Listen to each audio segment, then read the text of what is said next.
is a presentation of Fox Sports. We are Baltimore. We are Ohio.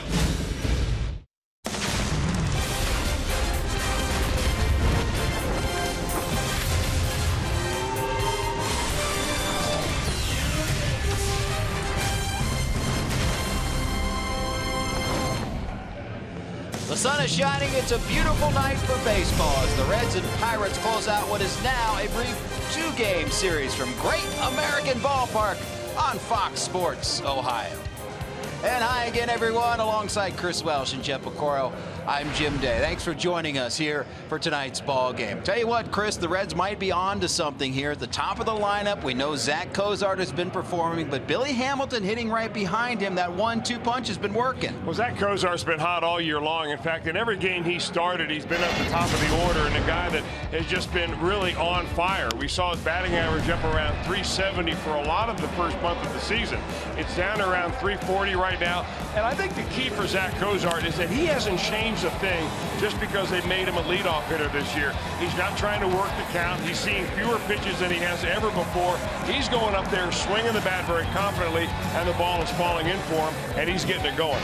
Billy Hamilton thought he was going to be the leadoff hitter for this club. He might still be in the future, but right now he likes hitting second. I think what we're seeing out of Billy Hamilton is a healthy Billy Hamilton. His hand feels good. His thumb is no longer injured. I think he's further away from that surgery over the winter that really set him back in spring training.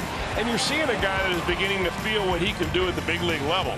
I mean, slap the ball a little bit, put the ball on the ground, use the bunt occasionally. I think we're going to see him use more of that as the season goes on. But this is a really nice 1-2 punch, especially when you have Joey Votto coming behind him.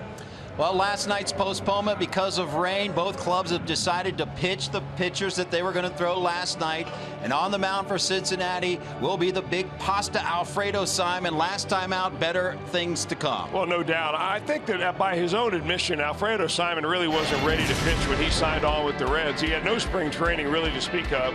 He was working out at his home down in the Dominican Republic, but that's not like facing major league hitters in a real game. So he developed some tendonitis. That set him back.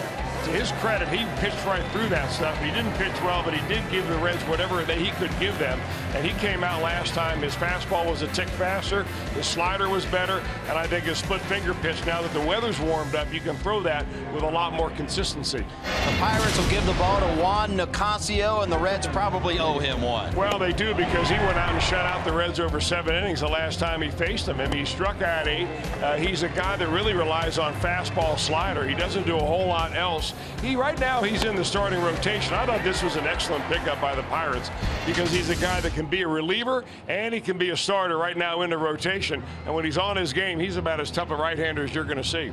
Pirates and Reds, a little Central Division rivalry baseball coming up on Fox Sports Ohio. Reds hoping to continue the success, looking for their 3rd straight victory overall against these Pirates. Jeff Picoro has more when we come back.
That's for sure. We know Clint Hurdle's Pittsburgh Pirates have been to the playoffs 3 straight years as the National League wild card, and they've come out of the Central. But here's the key. They could have been much better.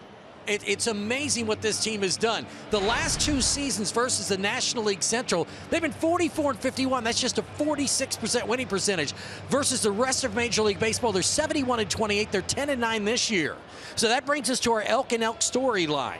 And our storyline tonight, presented by Elk and Elk, is the best winning percentage versus the Pirates in the National League since 2014. Lo and behold, it's your Cincinnati Reds at 27-18, a 600 winning percentage. Washington next at 8-6. The Brewers 23-18, and the Cardinals at 22-22. Notice 3 of those 4 teams are National League Central teams. So if they did better against the Central, they could have been the division champion. So coming up, the Reds are well rested and ready to go as they look to sweep this quick 2-game series against the Pittsburgh Pirates. Up next, Jim and Chris have the lineups and get you set for Game 2.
First pitch has already been delivered. Alfredo Simon to the leadoff hitter for the Pirates, David Freese.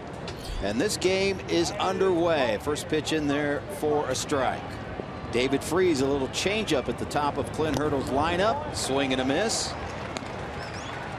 In fact, it's David Freese's 2nd career start from the leadoff spot, but his first as a Pirate. Only John Jaso, Jordy Mercer, and Matt Joyce have batted leadoff in the starting lineup for the Pirates this season. Coming into today, Pittsburgh's leadoff batters ranked 2nd in the majors in batting average at .331. So Freese has some big shoes to fill tonight. .282 hitter, 1 home run, 10 runs driven in.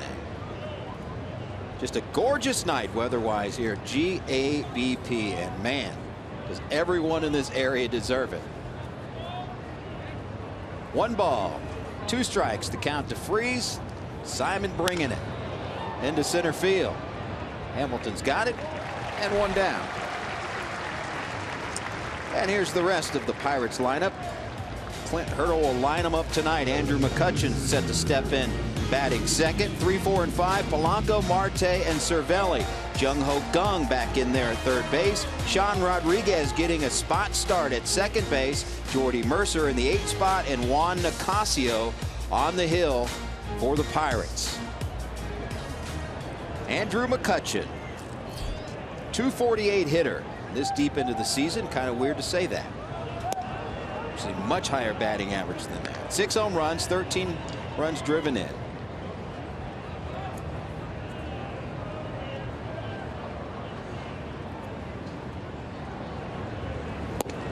And Alfredo Simon looking for a second consecutive decent start.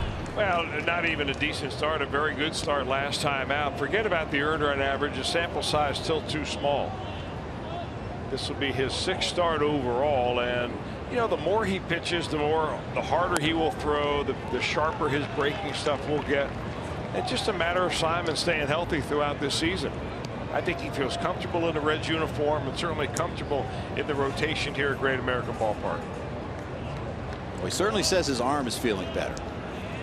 Had problems with arm soreness. He says that soreness is gone, but he's danced right around Andrew McCutchen, a 4-pitch walk.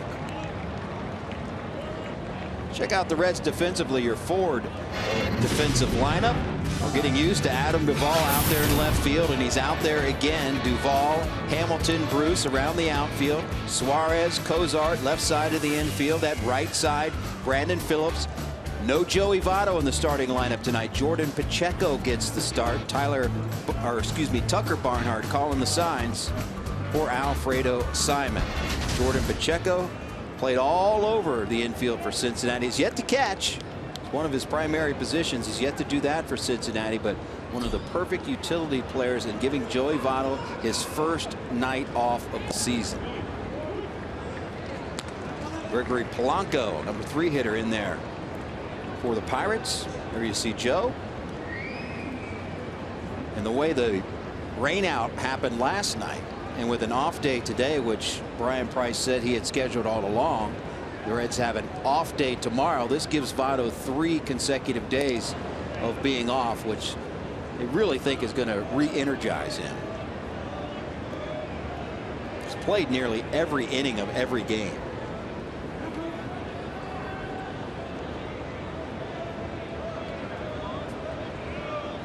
Oh, 1 the count to Gregory Polanco. Cutchin at first.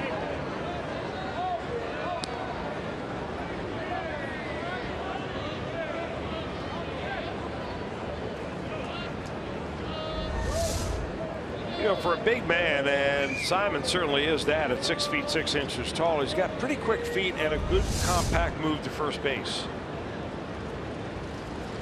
Pitch. Grounder to Phillips. Only play is going to be to first.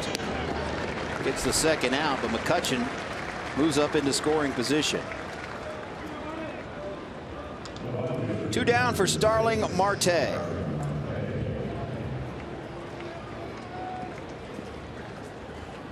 Tough out right here. Marte has multiple hits in 4 straight games overall. And against Cincinnati, 5 of 7 games have been multi-hit games versus Cincinnati this season. 41 hitter, 3 home runs, 14 runs driven in, and he's got one out there.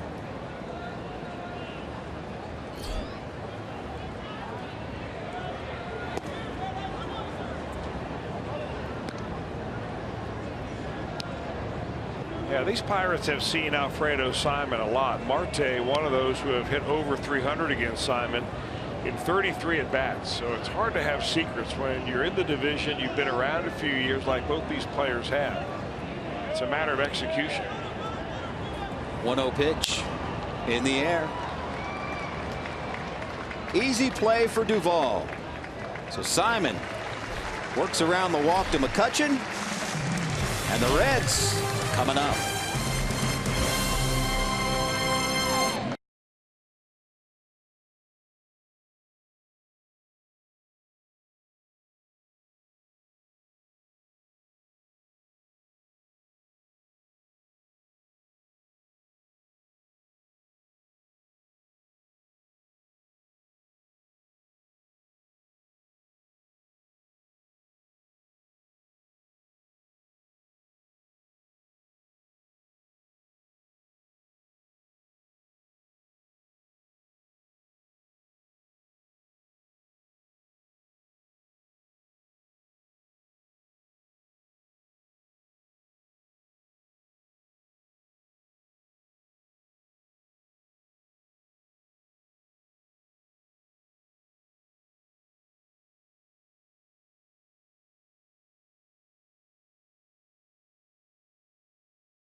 And it will be Zach Cozart leading off for Cincinnati. Red shortstop off to a terrific start, hitting .340. Hamilton back in there hitting second. 3, 4, and 5 with Votto out of there are Phillips, Bruce, and Suarez. Duvall in left field. Pacheco at first. Tucker Barnhart hitting eighth. And Alfredo Simon on the hill batting ninth. Juan Nicasio. He can bring the MPH. Yes, he can, and that MPH will be anywhere from 94 to 97 miles an hour. Makes his 7th start. He wasn't so sure he was going to be a starter when he signed with the Pirates in December. A 1-year deal. A very good deal, actually, for the Pittsburgh Pirates after the Dodgers did not offer him a contract. Cozart looks at the first pitch, a first pitch strike. Zach's been very aggressive in that leadoff spot. Said he didn't want to change his philosophy of hitting just because he's hitting leadoff. Well, that is evident by the fact that he's only received 2 walks all year long. So his batting average is .340. His on-base percentage is .343. But you'll take that out of a leadoff man anytime, a .343 OBP. Easy play for Gung at third and 1 down. Check out the Pirates defensive lineup, brought to you by Ford. Again, one of the most athletic outfields you'll see in baseball. Marte, McCutchen, Polanco. Gung at third. Mercer in typical shortstop position. Sean Rodriguez getting that spot start at second tonight for Josh Harrison. David Freese at first. Nicasio on the mound, and behind the plate, Francisco Cervelli. There's Billy Hamilton. Batting from the left side against the righty. Well, they bring the corner infielders way in. David Freese playing first base tonight. You know, he's really a third baseman. So they've got a fairly athletic corner infield set going. Not really a whole lot of room for Billy to drop one down if he decided to do so. It'd have to be a perfect bunt. It's ahead 2-0. Rips it. Foul.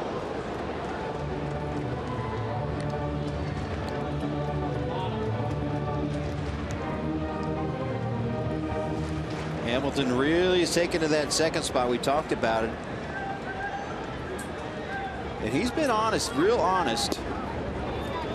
You might have heard it in the pregame. He said, listen, no one wants to hit ninth. They say that it's the second leadoff hitter, but when I come in and I see my name in the 9th spot, he just gave out a big sigh, and he grounds it down the right field line. This is going to be at least 2. Here comes Billy to second. He's going to third. Billy Hatcher had to hold him up at third. He was thinking about an inside the park job, as Polanco had trouble with the ball rattling around down there in right field. So a stand-up triple, Billy Hamilton. You better get the ball back into the infield in a hurry, because Billy Hamilton needs a stoplight, or else he is heading all the way back home. This ball getting right inside the first base bag. Polanco's got to come way around to get it, and it can rattle around down there. Meanwhile, Billy is just flying around the bases. Look at Hatcher with the stop sign. You know, a lot of the credit to that belongs to the ability of Hamilton to have so much speed. They bring the infield in to protect him against the bunt, and they leave that spot near the bag open. A normal hitter up there, infielder's playing back, and it's a ground ball out to the first baseman. Infield in here for Phillips. Brandon, blooper up the middle, finds some green. Hamilton will score, and the Reds take the early lead.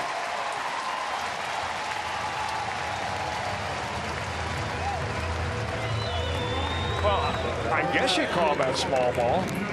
A ground ball inside the bag at first base goes for a triple, and then Brandon Phillips gets sawed off and almost hits it into the outfield grass. I guess he does, just barely, but because he's drawn in infield, that goes for a base hit and an RBI. In the box score, it goes as a hit and a ribby. Jay Bruce hitting cleanup tonight. Votto the night off, at least from the starting lineup. Phillips at first. 1 run in. Long pause by Nicasio, now a step off. Got the shift on here for Phillips. Mercer playing behind the bag, second. Now shaded towards the right side.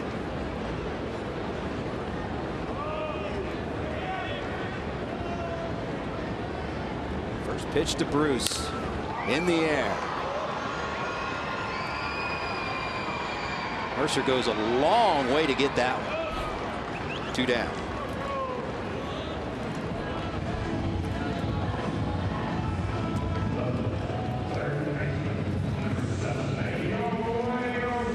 Bring up Eugenio Suarez.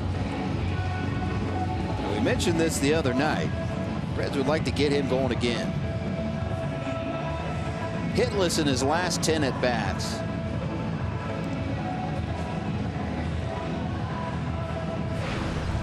And his numbers are good here at home. Overall 246, 6 home runs, 18 runs driven in.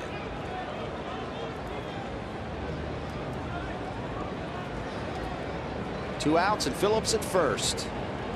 Throw over.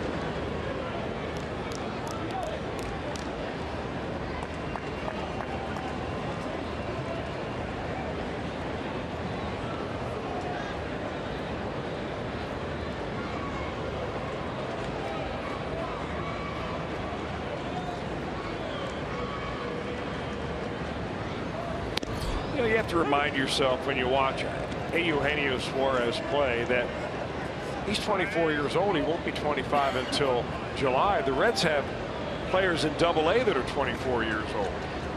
So he's been up in the big leagues quite a long time. So it's going to be an up and down year for a guy like this.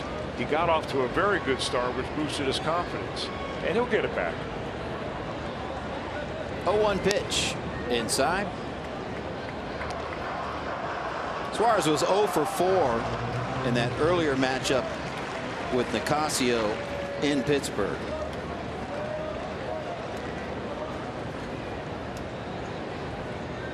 And the only time he's faced him in his career.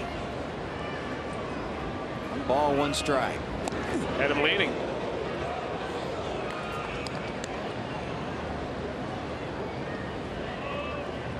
A little closer than first base coach Freddie Benavidez would like.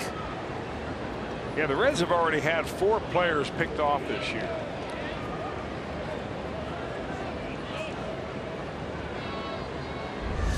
Taking another decent lead down there.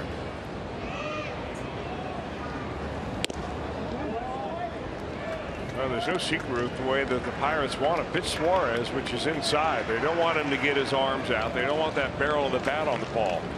Suarez has been working very hard on hitting that ball using all fields.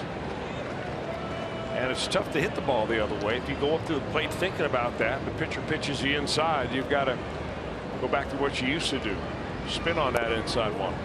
Well, particularly the way they're playing him defensively. They've got the shift on. And with Freese holding Phillips on at first, that right side is completely open. Now we've seen him punch the ball through there a few times. The Pirates are firm believers in the defensive shift. I mean, and if they're going to play you that way, they want to pitch you that way. 3-1 pitch. Out back.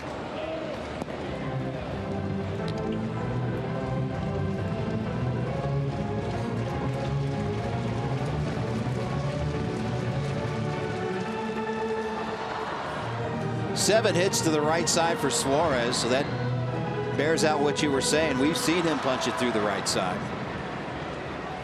Sprays it all around, as you can see. Phillips will be on the run here. 3 balls, 2 strikes, 2 outs.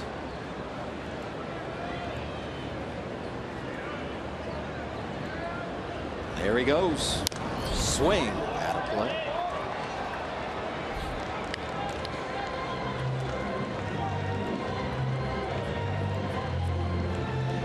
Now, if you look at the real numbers of Eugenio Suarez when he's come up through the minor leagues, everything in his resume shows you that he is prepared to hit at the big league level. If not now, then eventually. He's hit everywhere he's been. Signed when he was 19 years old. Got to the major leagues when he was 22.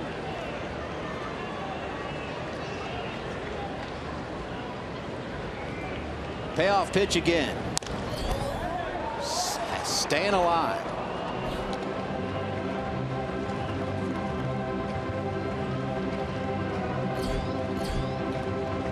Hamilton with the triple, Phillips with a bloop single. And that's where we stand right now, 1-0 Cincinnati. Suarez has also shown a pretty good eye at the plate for such a young player. There goes Phillips, and here comes the 3-2 again, and again he fouls it back. Good at bat. Although Brandon Phillips might have something to say about that. A little tuckered out a little bit.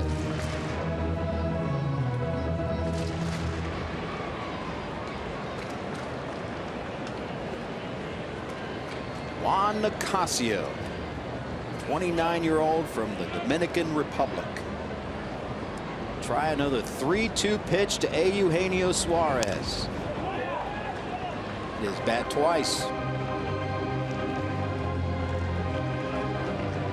9 pitch at bat so far.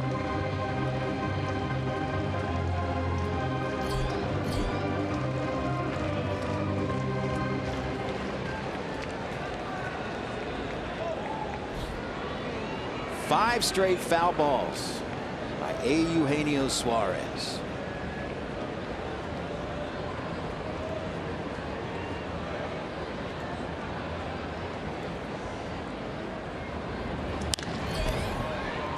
This one in the air. Rodriguez calls it. Short center field. That'll do it for the Reds, but not the 4. They get an RBI from Phillips.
On Fox Sports Ohio is brought to you by Chevy. Check out their award-winning lineup only at your Tri-State Chevy dealer.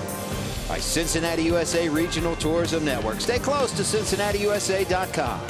And by Skyline Chili. Feeling good? It's Skyline time.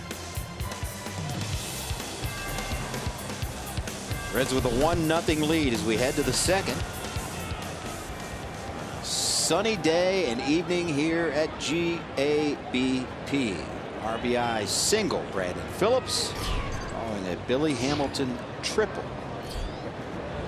First pitch to Francisco Cervelli in there for a strike. Cervelli, a .296 hitter. But versus Simon, Chris. Not good, and that's probably why he's a little extra muffed that he took that first pitch fastball pretty much right down Broadway. It's probably the slider that has given Cervelli the problem against Simon in their matchups. Head 0-2.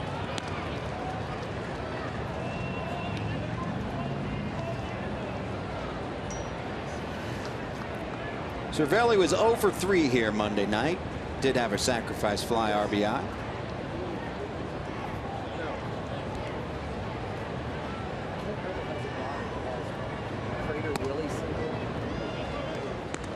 One and two.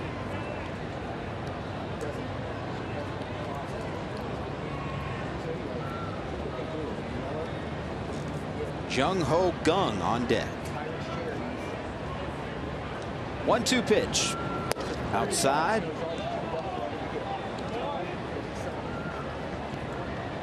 After getting ahead 0-2, Simon now 2-2 on the Pirates catcher.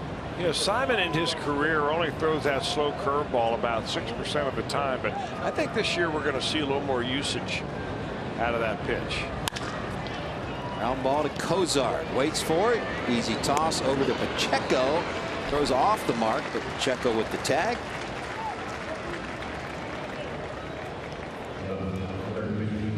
And here's Jung-Ho Gung. Finally made it back this past Friday in St. Louis after just a horrific leg injury last year. Tibial fracture, also injured that knee September 17th of last season. And one of those plays that they look at when they talk about that slide rule into second base, that's certainly one of the examples. Yeah, they called it the Chase Utley rule, informally that is, but because of the slide that he had. But I really believe that the injury that Gung had last year was every bit as significant into them relooking at that neighborhood rule and everything else about the aggressive sliding into second base as the Chase Utley slide. I agree. It was Chris Coughlin of the Chicago Cubs that got Gung last year, and by old-fashioned standards, Coughlin's slide wasn't all that bad. Drive into left, but right at Duvall. 2 down. But it resulted in a horrific injury. It hurt the Pirates as a team overall because Gung was having a terrific year for them. And I think the Major League Baseball is trying to make moves where they're trying to protect their players more and more. No longer do you see beanball wars. No longer do you see the ability to run over a catcher at the plate. And now the same thing occurs over at second base on that protecting the middle infielders. Here's Sean Rodriguez playing second base tonight. You might wonder why Clint Hurdle put him in there at second base. He is 5 for 12, 417 average in his career against Simon. You know, the Pirates are never afraid, especially since Clint Hurdle and their general manager Neil Huntington came on board together, to take a different track. And the lineup that they're running out there, they're going to be different almost not every night. But even Clint Hurdle, by his own admission, is going to say, you're going to look at some of my lineups, you're going to think, well, how do they ever come up with this? And they've got reasons. You know, they believe in their metrics. I don't know what numbers caused them to play this lineup the way they did. For instance, David Freese at the leadoff spot. But they believe in it the same way that they were one of the early teams to believe wholeheartedly in the defensive shift. And that's certainly once Neil Huntington took over. That has been their MO. Talking to Ray Searage, their very highly respected pitching coach. Rodriguez has hit safely in all 8 of his starts, so when Clint Hurdle does pull that number out of the hat, it's worked all 8 times, at least getting a hit in every start. Not this time, though. Comebacker. And a 1-2-3 second for Alfredo Simon. Reds will come back to back. The 1-run lead.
for as low as $12. Saturday, May 21st, the first 25,000 fans will receive a Ken Griffey Jr. dual bobblehead thanks to St. Elizabeth Healthcare.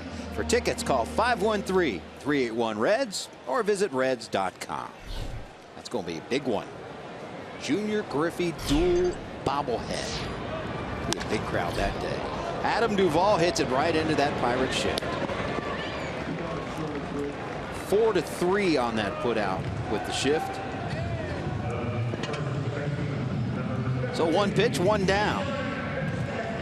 And that'll bring up Jordan Pacheco. Well, you figure you hit the ball back up through the middle. That's what you're taught really from an early age in baseball. And you're going to get a base hit, but not so. I'm wondering if we're going to begin to see the defensive shift used more and more in amateur baseball. Maybe all the way down to knothole level. Well, you certainly got to have someone keeping very close statistics in those games. Well, I'm sure that my oftentimes partner up here, Tom Brenneman, keeps big-time specific statistics. Analytics for the 10-year-old team. And I'm sure he's got to move it all over the place. In fact, I think they're playing a game tonight. We can get our scouts out there to Terrace Park and find out what kind of defense they're playing. We should.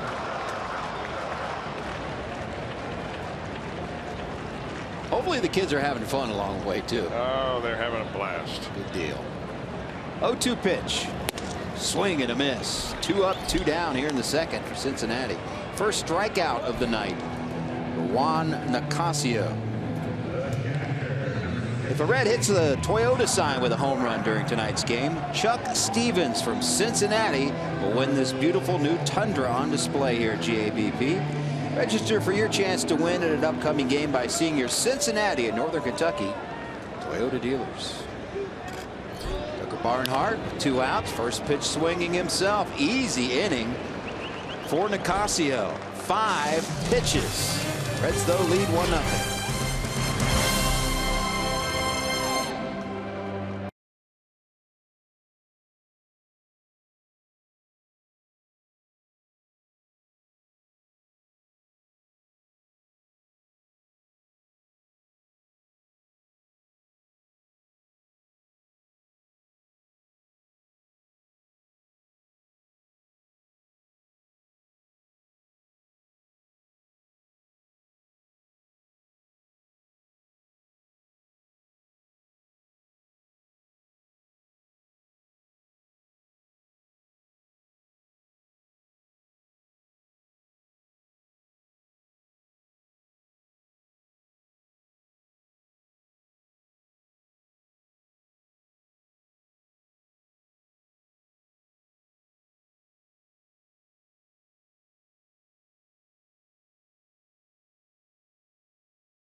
Nothing lead. There you see John Lamb stroking his hair with his pitching hand there, and that is good news.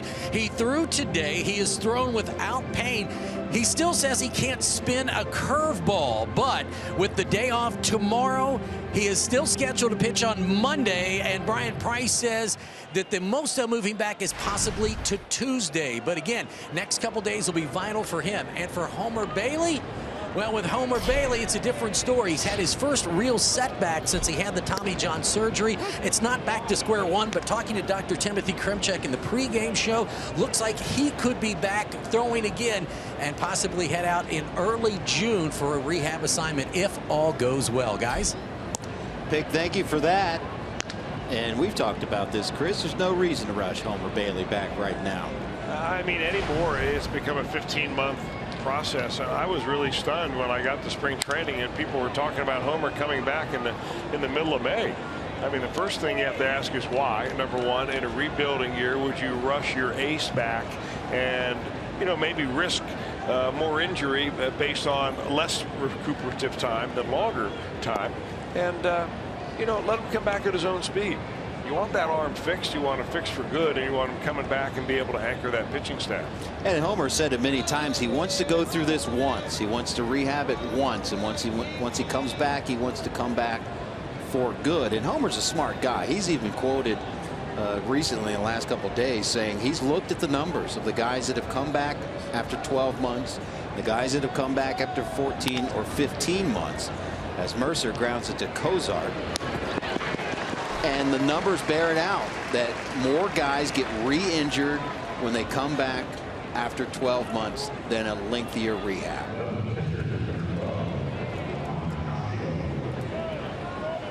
So one down in the inning, and here's the pitcher Juan Nicasio. As far as John Lamb goes, he met the media again today. He said he was a little frustrated. His pick said couldn't spin that curveball yet. Didn't even try. He said he could still feel the discomfort in that thumb.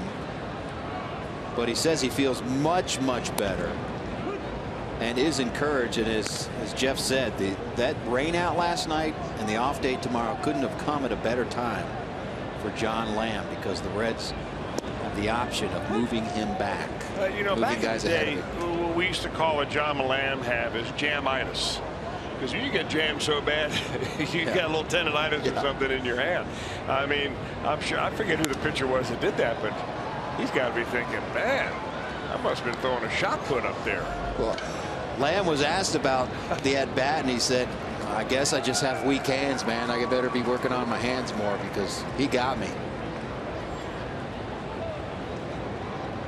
1-2 pitch. 2 balls, 2 strikes to Juan Nicasio. 1 for 9 on the season for Nicasio.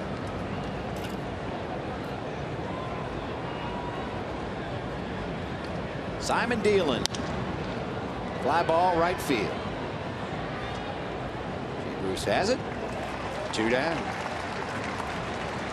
Just a reminder, as you enjoy a cold one, look forward to a Miller Time moment later in tonight's game, brought to you by Miller Lite.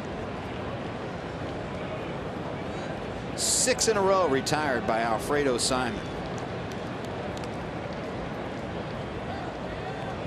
Only base runner in this game so far for the Pirates. A 1-out walk to McCutchen in the first.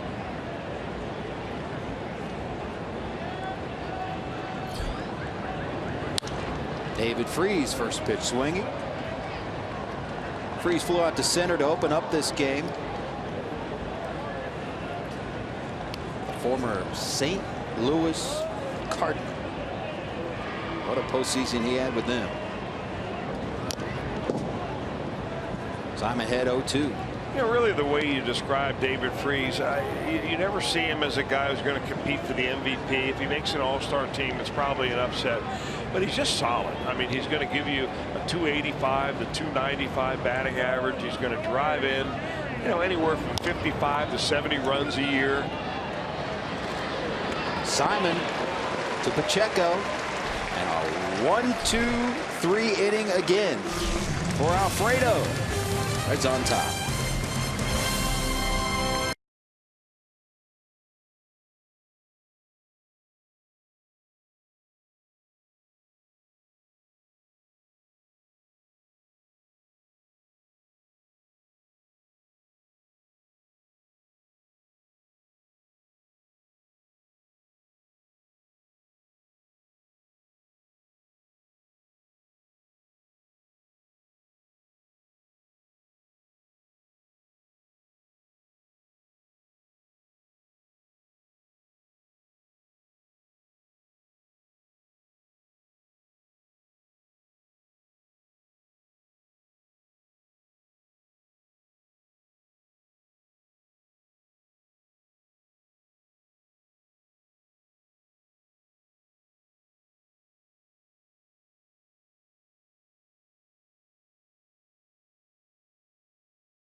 FS1 is back with another doubleheader as Jose Altuve and the Astros take on David Ortiz and the Red Sox.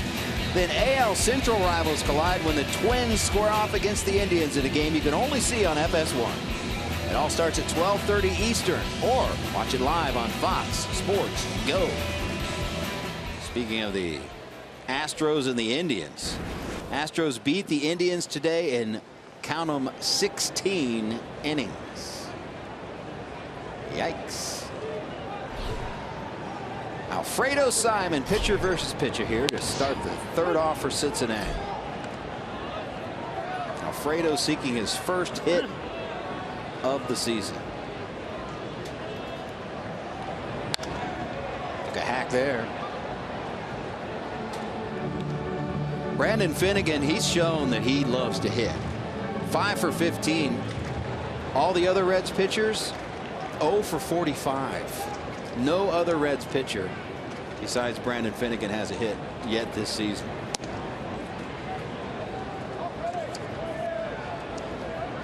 Did you notice Nicasio's ERA go up?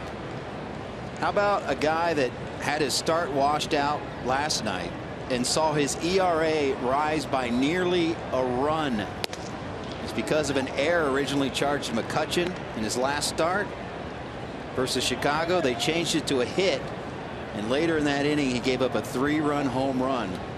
So he woke up this morning and his ERA went from 3.16 to 4.02. And he didn't pitch. Now, that seems like a long time for him. I thought they had a 72-hour window to come back and change that call from one to another. I have to check with Apparently Roth not. Yeah, you might have to check with Mr. Roth on that. And that game was played in Chicago? No, I believe that was in Pittsburgh. I might be mistaken because the Pirates are going to Chicago here next. Swing and a miss. Simon's down on strikes. Second strikeout of the game for Nicasio. Well, he hangs in there long enough to get a decision. I mean, no decisions out of Juan Nicasio this year. Up, down, up, down, up, down.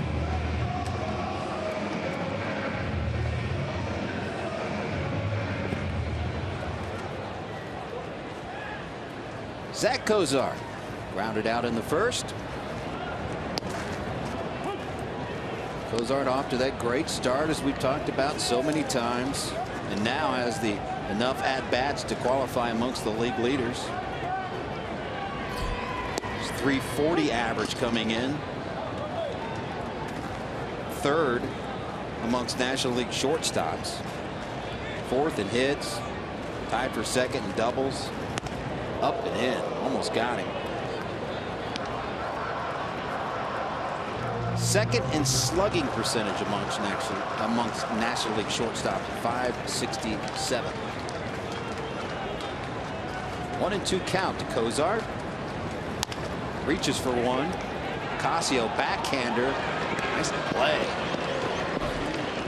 That's a really nice play for Nicasio. In fact, the last few pitches were very interesting. The ball that nearly went up underneath the chin of Kozar. Now he goes down and away with a slider. Kozar just really not into it. I mean, he's just going to try to get the bat on the ball. But Nicasio, as he's falling over the third baseline, delivers the ball right into the vicinity of first base. Nice play by David Freese to be able to touch the bag, field the ball, and stay out of the way of Zach Kozar. Here's Billy, scored the only run in this game after a stand-up triple. Shoots it down the left field line. Tonight's IGS bringing the energy. Hamilton this season versus the Pirates. Now up to 417 on the average after that triple. Versus the rest of Major League Baseball, just 172. So he likes to play against these Pirates. Hard to believe the Reds will not see this Pirate ball club again until the month of September. Here, I think we go to Pittsburgh, I believe, in August. They come back here in September. The first weekend in August, and then again the Reds will go the second weekend in September. But it'll be a minute, though. Center field, right at McCutchen. And a 1-2-3 inning for Nicasio. Reds 1, Pirates nothing.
Really heavy heart. Unfortunately, yesterday he lost his 3-year-old nephew, his sister's son down in Mississippi, K.C. Cole. They were in a car accident yesterday. K.C. unfortunately lost his life. His sister is okay. She had bruises, beaten up a little bit, but Billy obviously playing this game today for K.C. Guys. Such a tragic story, and you could see it in the clubhouse before the game. Everyone takes something like that in a different way, but you could tell he was just torn up by it. And we certainly send our prayers out to his family and to Billy. Just a sad, sad story.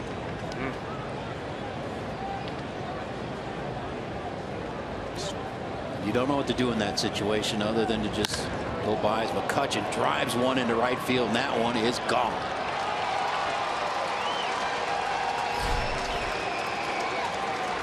Home run number 7 for McCutchen on the season, and after Simon had retired 8 in a row, McCutchen ties this one up at 1.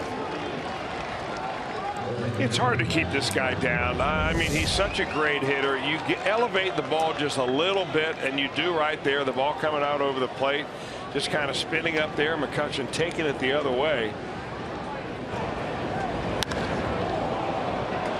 Well, that's a good swing.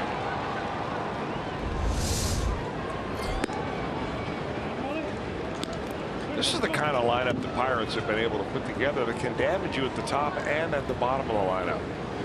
And you think you're through something when you finally get through McCutchen, Polanco, and Marte, but you look on down the lineup and they have guys that can pop the ball out of the ballpark. They're patient at the plate. They've got the second lowest swing at the first pitch rate in the National League. You saw right there, that's the 26th career home run against the Reds by McCutchen.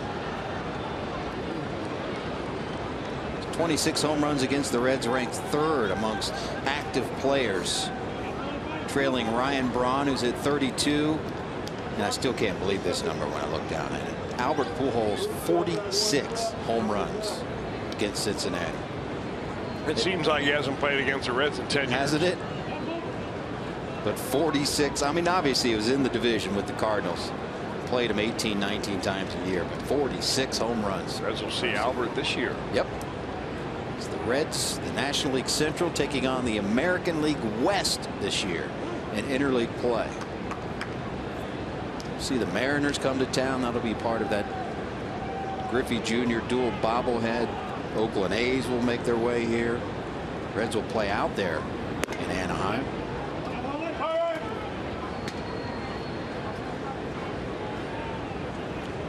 Two count to Gregory Polanco. Tied at 1 here at GABP.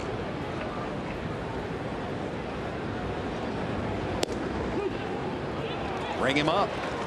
First strikeout of the game for Alfredo Simon.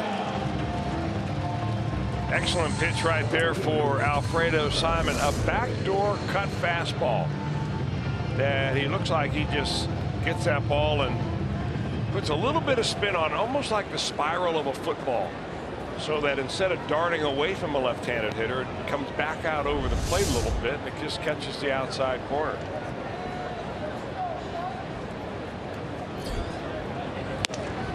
Here's Marte, flew out to left in the first.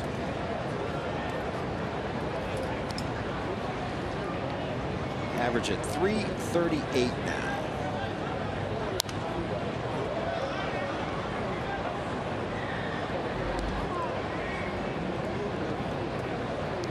Should have seen everyone walk out of the dugout today before batting practice. The sun was shining, it was warm, and it was as if it's the first time that anyone had seen the sun.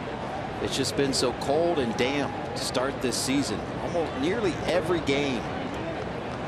It's really weird, actually, for baseball players who go down to spring training.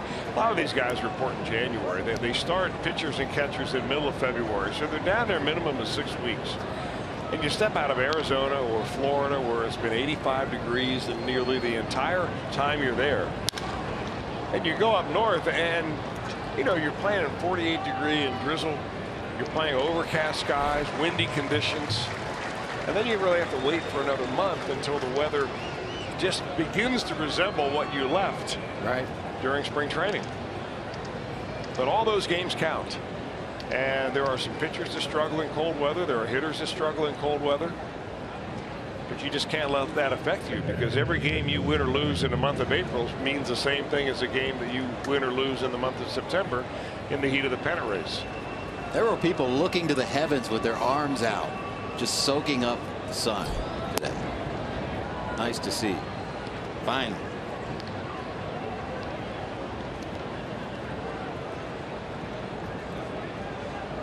Starts heating up, and then you still see the ball just flying around here. 2-0 the count to Francisco Cervelli. Cervelli grounded out in the second.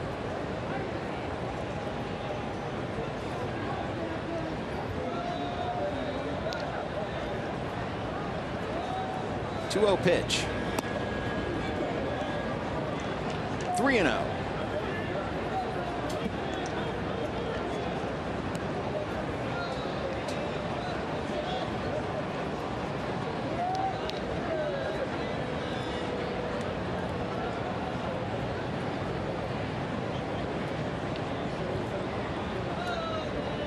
Simon's got what he wants, and here he comes.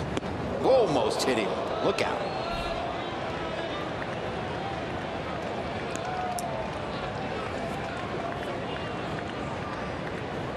That'll wake you up. Yeah, you really wonder what has got into Simon right here in this inning.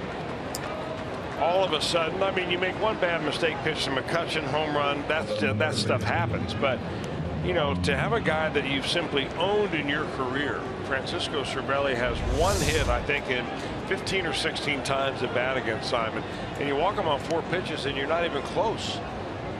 Is that something mental? You get him in a hard time gripping the baseball? Really happy to be alive after that. Whew. Here's Jung Ho Kang, and he hits him. Oh no. Whether he meant it or not, these two clubs have a history.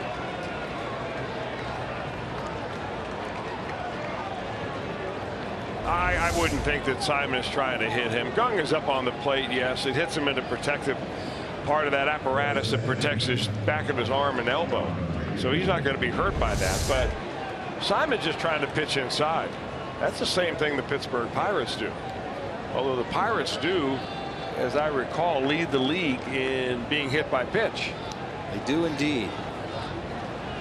79 total hit by pitch, most between two teams in Major League Baseball.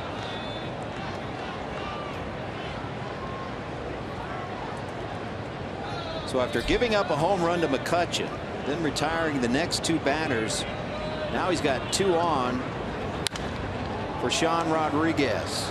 You know, the reason I don't think that there's any bad blood going on right now is that the Pirates don't perceive the Reds as, you know, division competitors right now. They don't have to go through Cincinnati because that's where the division crown lies. And there also hasn't been any flagrant showmanship on the field in any of the games the Pirates have played the Reds this year.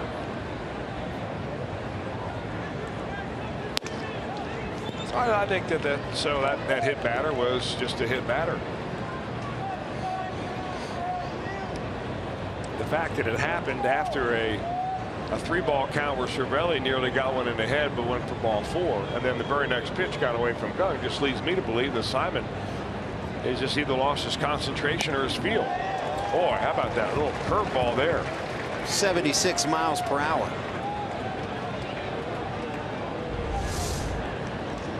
Yeah, I said earlier that he doesn't throw very many of these, about 5 or 6% of these, really over the course of his career. But you're going to see more of these, I think, this year. That was a beauty. Fastball down just a tick or two.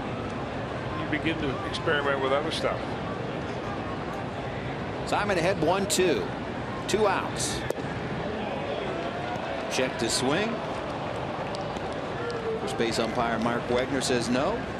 Jeff Kellogg, the crew chief, calling balls and strikes behind the plate. Mark Wegner at first. Alan Porter, the umpire, at second. John Tumpane at third. 2 on, 2 outs. A run already in for the Pirates here in the top of the 4th. The 2-2 pitch. Do it again. You know, one thing they've added here to the scoreboard at Great American Ballpark this year that I really like is not only the speed of the pitch, but also an identification of what the pitch is. Because, you know, a lot of pitchers come in. You may not, if you're a casual fan, you may not know what type of pitcher a certain pitcher throws. Fastball, curveball, slider. Does he throw a splitter, a knuckleball, a changeup? And the scoreboard here will show you that. They should give you the miles per hour, and then they'll give you the pitch type. How accurate are they on the pitches? Have you been tracking them? I have tracked them, and yeah, I think they're pretty accurate.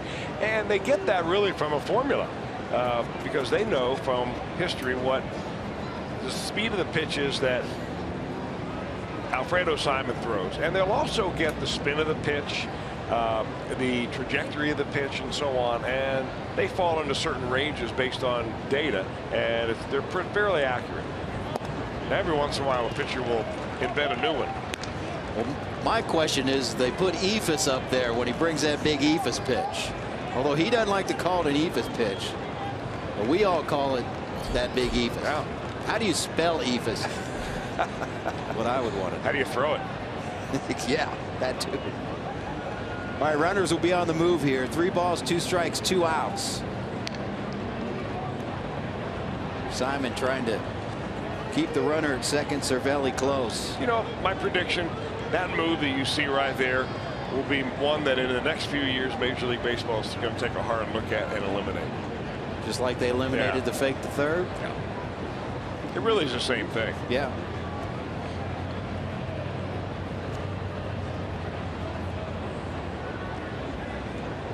Big pitch right here. Swing and a miss. And Simon strands 2. But not before Andrew McCutchen ties this game up at 1.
is brought to you by your local Ford dealer. Ford, go further.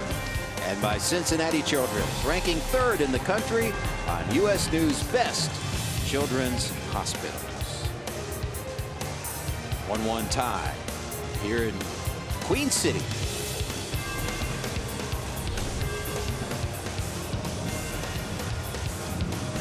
Brandon Phillips will lead off this half inning for the Reds. I want to send out our best wishes from Reds country to an old Reds pitcher who won 20 games for the Reds back in the mid-60s, Sammy Ellis. Sammy Ellis. Fireballing right-hander is very ill right now. We're not sure how long he's going to be with us, but he's in a hospital in Tampa right now. But we send Sammy our best wishes, and Sammy Ellis got me to the major league, so I've got a very special bond with that old Reds hero. Sammy, wish you the best, and here we go. You know what I said about the beanball war? You can scratch it, because there was no doubt that Nicasio was coming right after Brandon Phillips with that. Jeff Kellogg warns both benches. And really no argument from either bench.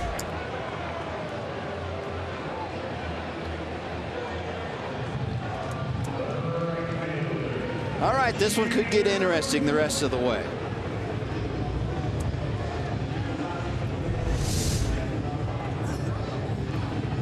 Phillips certainly stared down Nicasio after that pitch, as opposed to both Cervelli and Gung really just took their medicine and went on to first base. There was nothing from them at all. Again, I don't think any of those by Simon were as intentional, and I do think that was, and it's just a matter of the Pirates sticking up for one of their players, and if all goes according to script, that will be the end of it.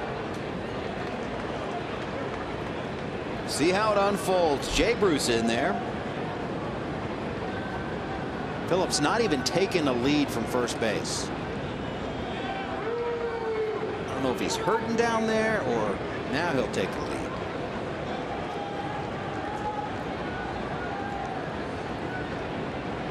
Albeit a very small lead. Pitch to Bruce.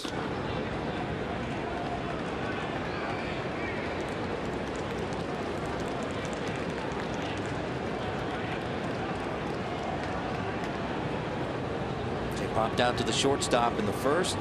Average sitting at 231. 5 long ones. They'd like to see a long ball right here. Pirates tie it up. If not, the Red Legs come right back and take the lead.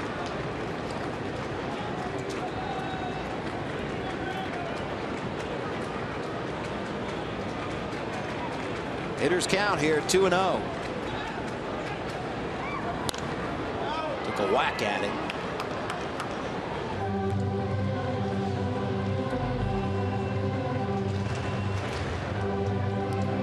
Two balls, one strike.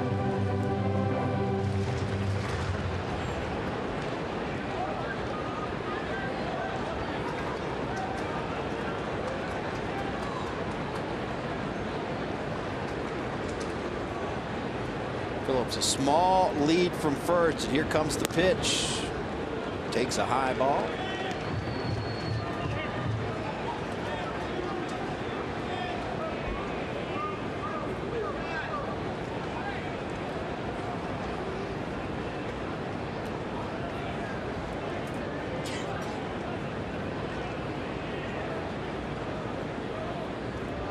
The 3-1 into left field and hit well and gone.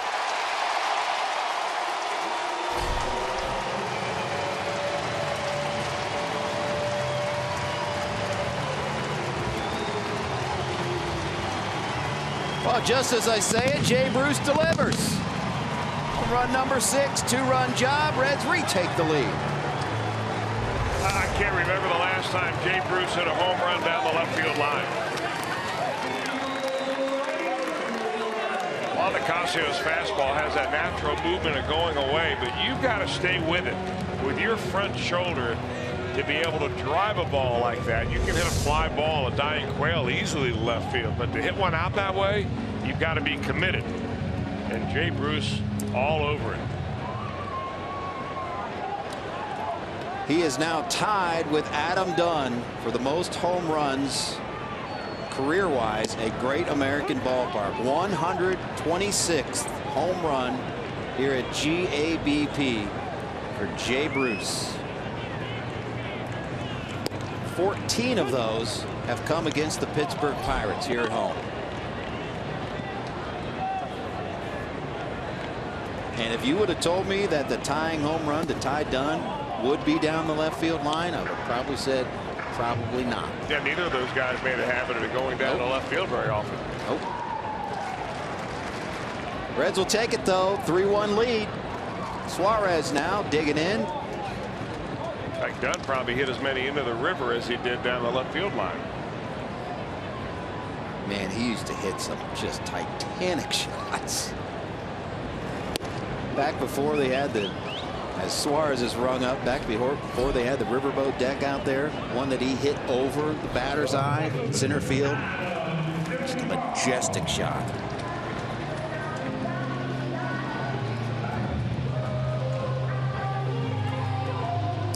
Third strikeout of the game for Nicasio. That's an interesting conversation right there.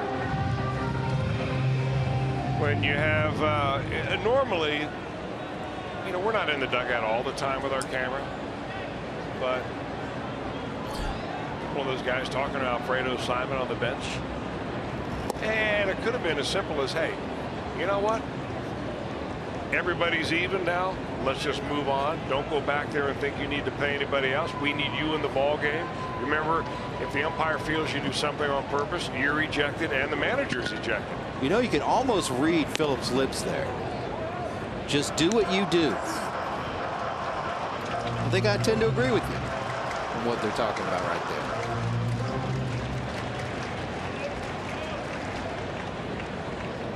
We'll see.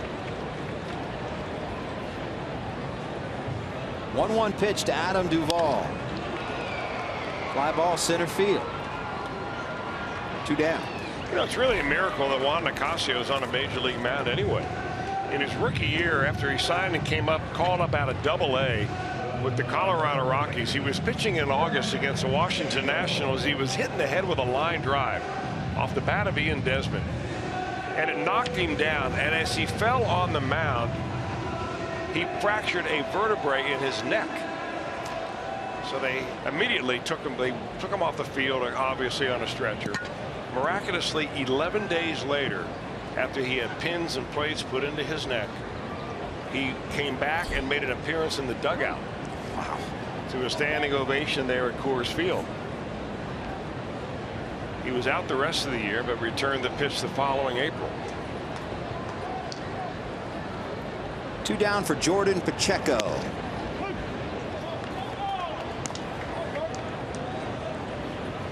Pacheco struck out in the second.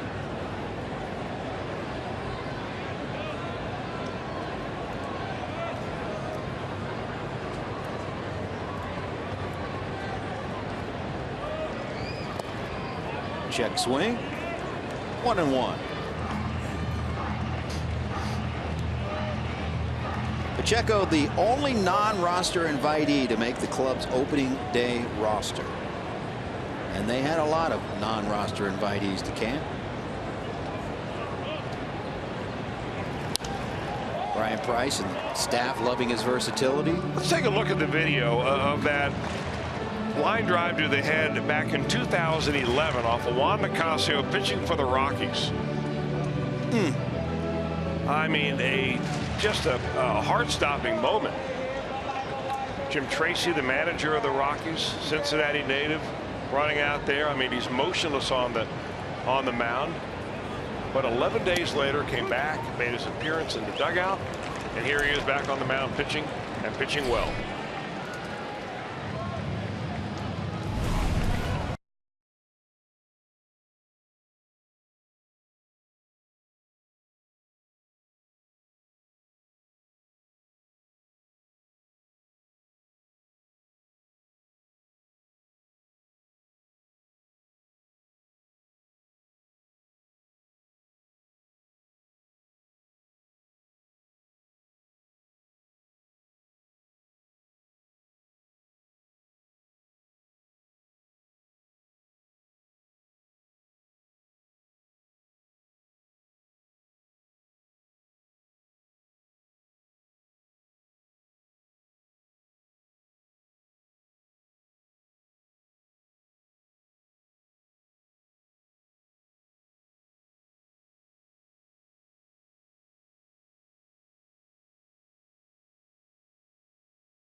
Coverage of baseball brought to you by T-Mobile. The Atlanta Braves, 1-16 record at home, second worst in Major League Baseball history. Only the Yankees were worst back in 1913.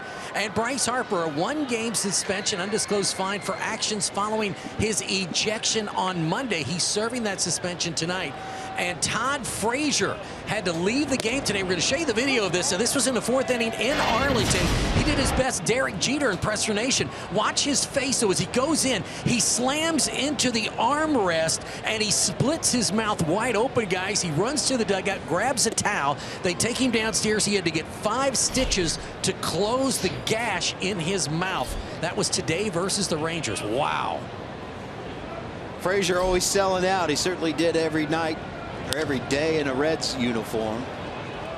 Fly ball into right center field. Bruce has it. But in true Frazier fashion, he homered in the top half of that inning before that happened. His 10th RBI of that 3-game series. He has been swinging a mighty hot bat.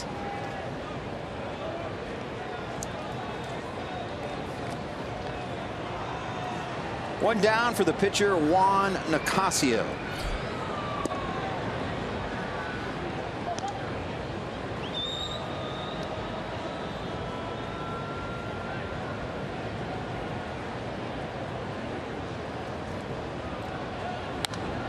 Fouled back. 1-1. I'm used to looking up at the scoreboard and seeing the Cubs with 8 runs, 7-8 runs in a game. Someone finally turned the tide on them today. The Padres scored 7 and beat them 7-4 today. It has been rare to say that the Cubs lose, but they did today.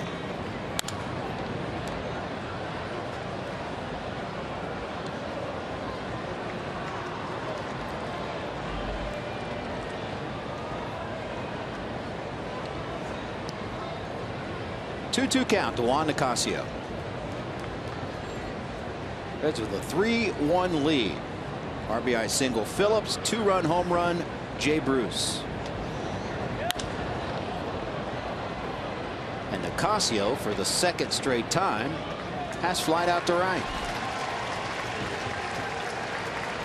MLB.TV Premium, the #1 live streaming sports service, delivers everything you have come to expect and more.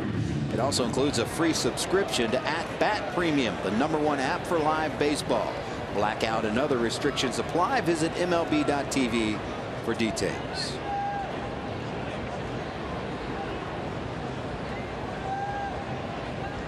Good seed right there if you got it. David Freese looks at a first pitch ball.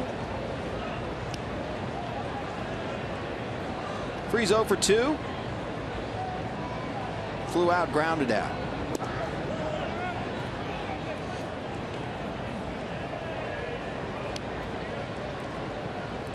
We are in the 5th. Pitch count 75 for Alfredo Simon.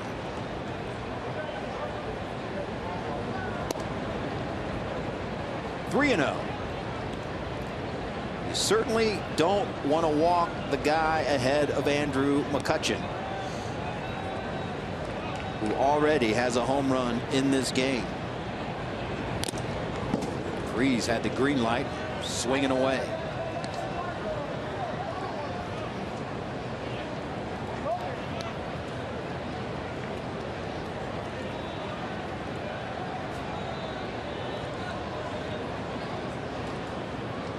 I know one guy's happy about the hotter temperatures. That would be the guy on that bump right there, Alfredo Simon. Is there enough room for Suarez? No. Well, if pitching is about changing speeds, no one has done it better than Alfredo Simon, at least tonight. His pitch variation has gone anywhere from 74 to 94 miles an hour, and he has hit every number in between. Watch this sell job right here, Chris. Oh, didn't get it. Freese got that one. And that one's into the seats. David Freese touches them all. Second home run of the season for him. And the Pirates have climbed within one at 3-2.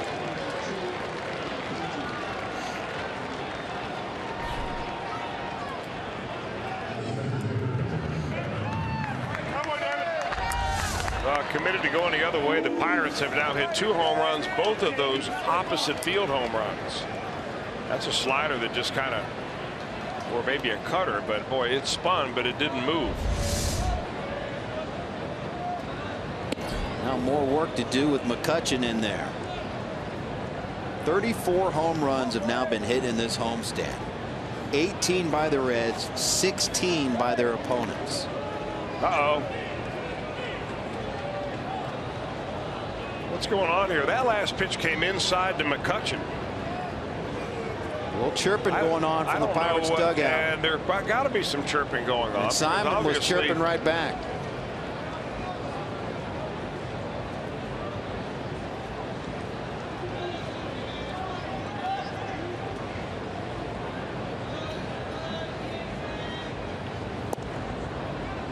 That pitch wasn't way inside. Well, you know, the problem with the warning is that you got to pitch inside to be successful. Because if you have guys leaning out over the plate, they're going to hit home runs to right field all night long.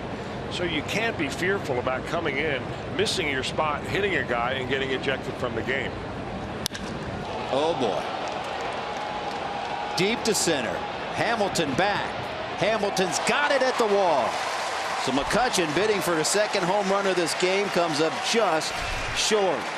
And the Reds hold on to a 3-2 lead.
Friday, May 20th. Catch all the Reds action for as low as $12. Plus, enjoy a spectacular post-game fireworks show presented by PNC Bank. For tickets, call 513-381-REDS or visit reds.com. In between innings, very interesting conversation going on between Brian Price, former pitching coach who's done this many times as a pitching coach and now as a manager, talking to Alfredo Simon about the situation. Both benches have been warned if you're just joining us. There have been 2 hit batters in this game, 1 on each side.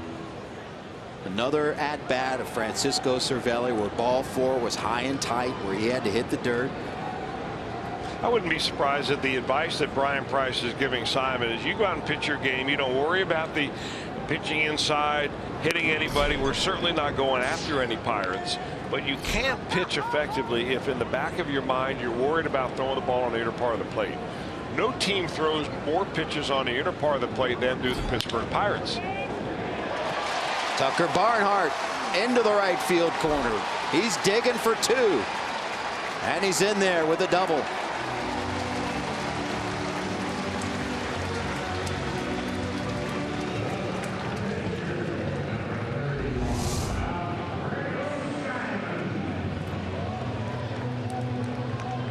Tucker just relishing the fact that he's getting to play a much more regular basis. Of course, it comes at the loss of losing Devin Mesoraco. We wish him well after having shoulder surgery yesterday, yesterday. Indeed, yesterday, and unfortunately when they got in there, it was worse than they expected. And the timetable for him at a minimum 6 months recovery, so his season is over. Simon trying to bunt Barnhart over and does so beautifully. Barnhart at third with one down. It's a great job there by Alfredo Simon. Takes all the drama out of it by getting it done on the first pitch.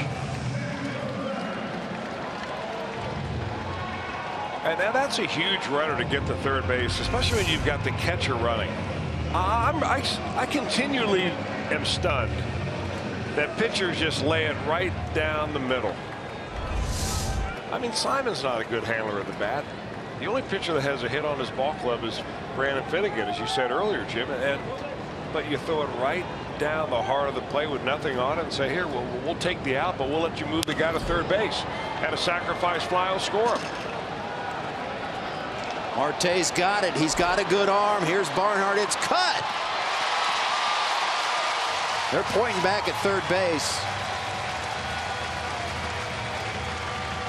Well, they'd like to do a continuous appeal, but that's not going to happen. They're going to have to put the ball back in play, step off the mound, and appeal to third base if the runner left too soon. We'll see if the umpire saw something that we didn't.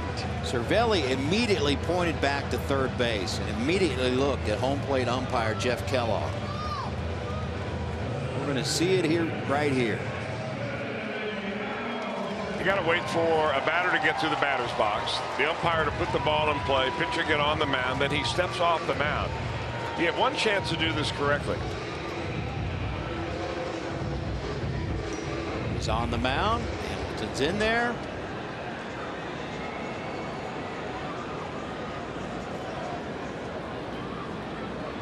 Stepping off. What's the call?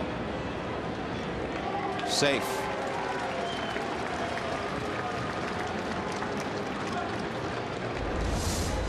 Let's see if we can put it together here.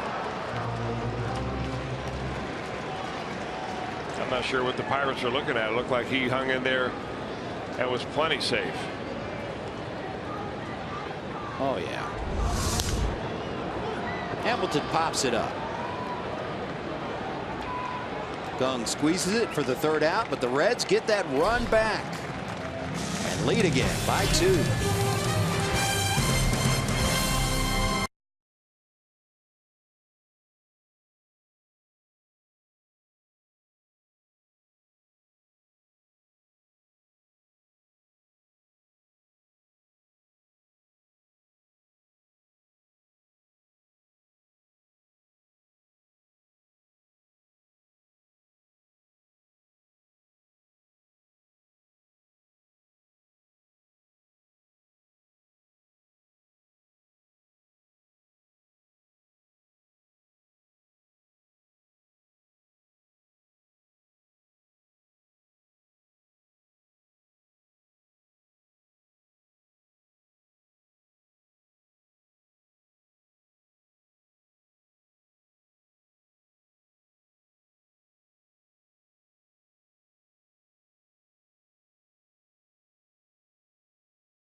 Takes a look at a couple of strikeout leaders in the Reds minor leagues. We've seen Robert Stevenson. In fact, he's got 2 big league victories this year in his back pocket. 28 strikeouts and 30 innings pitched. And Amir Garrett down there at AA Pensacola, 38 punch outs and 35 2/3 innings pitched, barring injury. You will see both of those guys, in my opinion. We've already seen Stevenson, but you'll also see Amir Garrett up here if he stays healthy. They have a loaded starting pitching staff at AA. 4-2 Reds lead. Gregory Polanco, the number 3 hitter, will lead off for the Pirates. Alfredo Simon, 83 pitches, now into the 6th. Polanco 0 for 2 so far, grounded out to second, struck out looking in the 4th.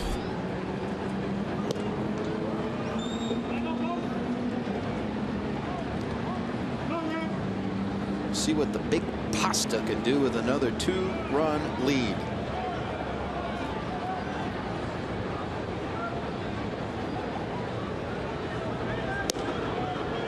In there for a strike.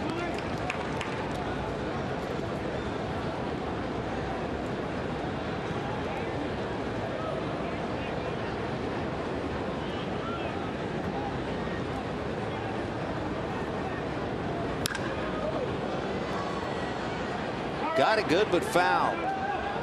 Pirates are trying to get their rhythm back. They started the season this year against the Central Division 8-3. So they got off to a great start in that respect, but they've lost the last 6 of 8 against division foes. And they know going into Wrigley Field this weekend it gets a bit tougher as they face a very hot Cubs ball club. It'll be a highly anticipated series. That foul ball went up into the handlebar, didn't it? You're sitting up there in the handlebar and you're not exactly expecting a foul ball. You're expecting good food and fine cocktails. Check it out. Check her out right there. I mean, that you're not expecting a foul ball up there. What a great place to watch a game, though. Polanco ahead of that one again. Fouled out of play. Ouch. A little ouchie out there.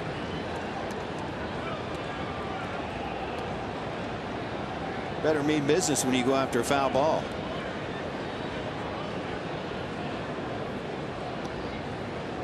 Oh, he even got the ladies laughing at him.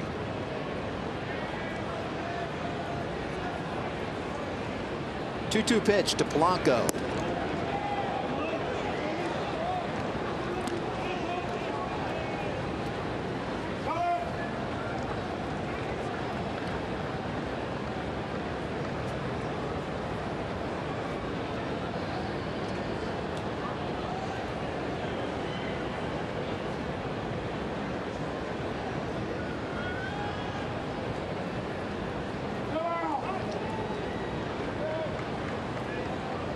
Simon and Barnhart not on the same page on this particular pitch. Do it again. Now they're going to talk about it.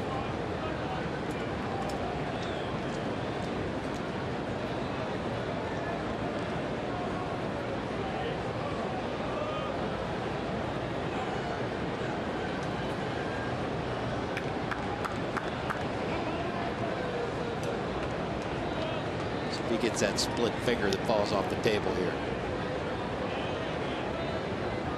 Either way, it's the 8th pitch of the at-bat on its way. Swing and a miss. And Polanco down on strikes.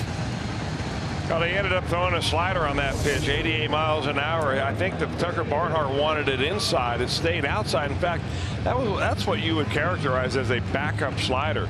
You throw it wanting it to break into the hitter, it actually goes away and fools him anyway. And if you could do that when you wanted it, it'd be one great pitch. There are your friends up there in the handlebar. One lady was taking a picture of our camera. I'd like to see that shot. Oh, you probably have enough of those. We know who invented the camera phone. Would that be Steve Jobs? Hit him.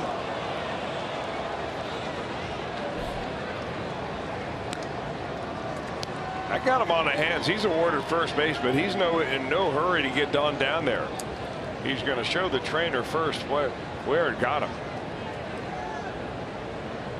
Clint Hurdle's going to split the difference as if he almost wants to talk to Jeff Kellogg here.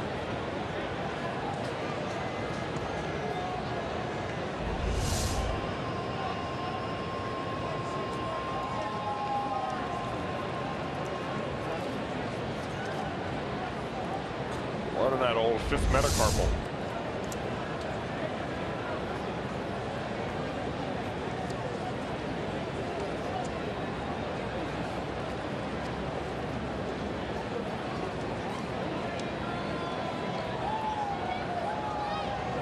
Marte was also hit by a pitch by Simon back on April 30th when the Reds were in Pittsburgh. Actually was hit by a pitch twice in that game. Once by Simon and once by Caleb Cotham. So he's got to be getting tired of being hit by a pitch so far by the Reds this season.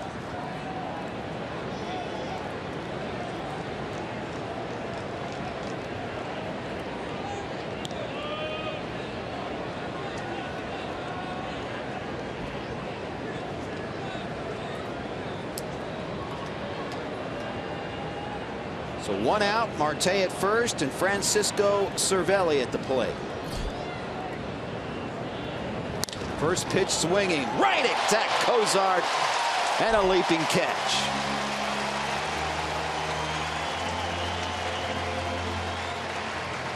Now Cozart had to get up there to get it, but the most important part is timing. If you go too early, you're on your way down when the ball goes over your head. And if you go too late, you don't get it. Perfect timing for Cozart, pretty much the way it's been all year for Zach. And that's one of those, unfortunately, afterwards you want to check out how he's doing with the knee. Anytime he leaps or stops and starts with that knee, that's when it acts up. Seems to be all right after that leap right there.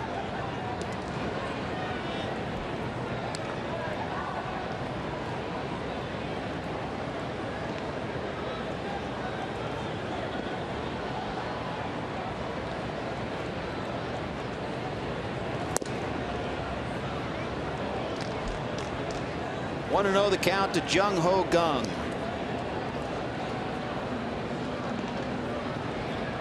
Flew out to left, and he was one of the Pirate batters hit by a pitch in the fourth.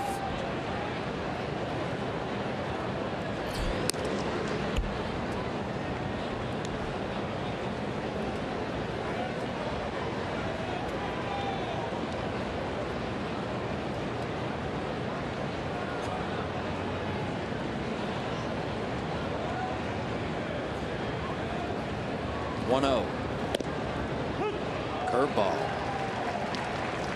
Was that a splitter? I'm going to stop guessing on those. You know, it's hard to tell sometimes because the slider and the splitter look awful much alike from the center field camera. And unless you can really see the spin of the ball, that's what gives it away. And especially with the way that his cutter slash slider is acting tonight. Half the time Simon's throwing that pitch, it's going in the opposite direction than it normally does. So if he doesn't know where it's going, how do the hitters know? 2-1 pitch. There goes the runner. Throw down.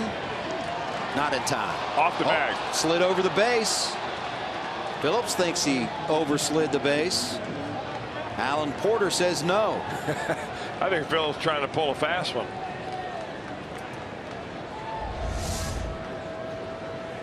Let's see here. Oh, he was definitely off. They're gonna challenge this one.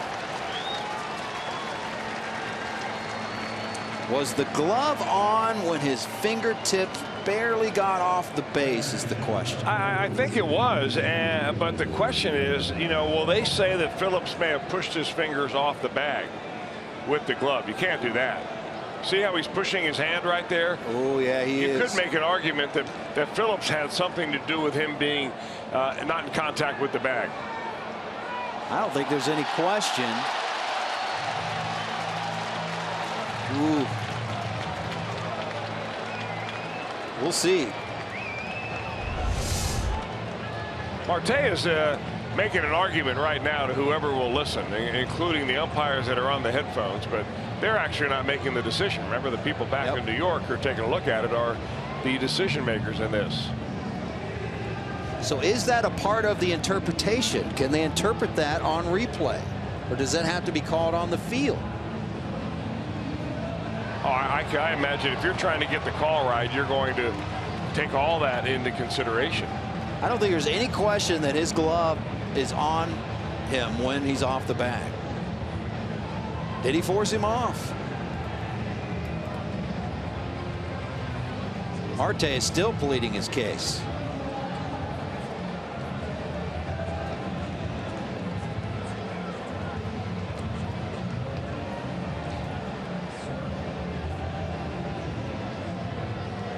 Speed up that replay a little bit. The only reason I would say that is that Brandon Phillips lost his balance as he was reaching down there, and you know, if you're falling backwards towards a runner, you may apply pressure inadvertently right there. You can see that his left foot got tangled up in the bag. He was almost using Marte's arm to brace himself to keep himself from falling over. You know what might be faster than sending it out to New York? Just send it out to Jim Day's Twitter Nation. I mean, your people respond immediately on that. They do. They're very loyal. However, they're also very loyal to the Reds. Okay. Well, what's wrong with that? I'm not sure you're going to get an objective call. Well, we aren't always interested in objective calls. I'm with you when we're playing at home. I'm with you. This was taking a while. I don't know whoever anticipated this 10 years ago, that this would be part of a major league game. Here we go. Out. Out is the call. Oh, here comes Clint Hurdle, and he's about to get ejected. Clint Hurdle is right on his way to Jeff Kellogg, and he's going to get his money's worth on this one.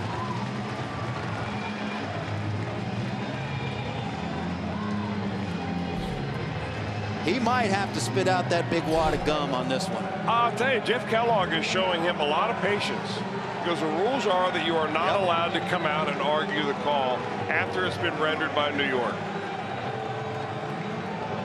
It is supposed to be an automatic ejection. We have seen Brian Price in the past immediately get tossed from games.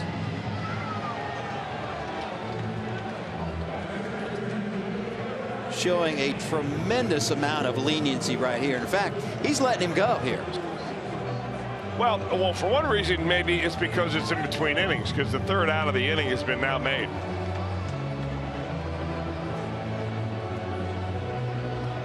Pick it up on the other side.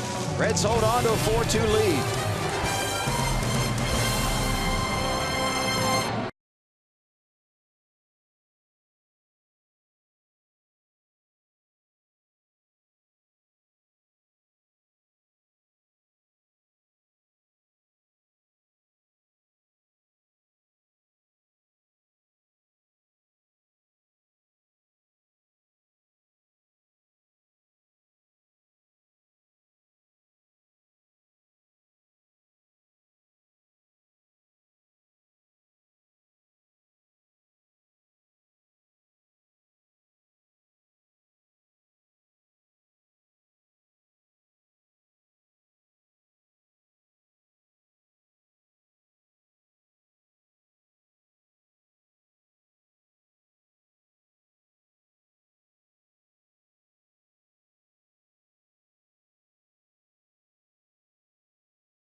Back to the Pirates dugout after the play, the caught stealing that went to replay to end the inning. He went as far as to continue to argue with home plate umpire Jeff Kellogg and then forced his way out to talk to second base umpire Alan Porter. And you can see him get his folder, and he has been ejected. He is out of this game.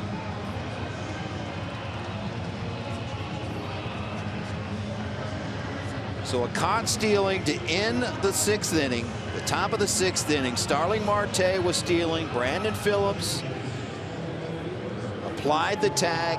The Pirates thought that Phillips forced Marte's hand off the bag, which if you look at the replay, you could certainly interpret it that way.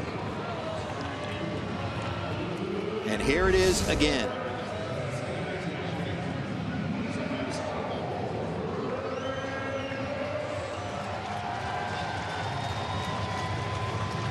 This is Hurdle during the commercial break, talking to Jeff Kellogg, and then got his money's worth and went out to talk to second base umpire Alan Porter. I mean, you might as well be talking to a telephone pole if you're Clint Hurdle. He told his team, don't go on the field until I get done talking to the umpires.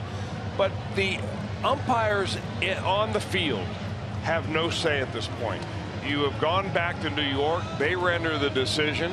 So, did Marte got tossed also?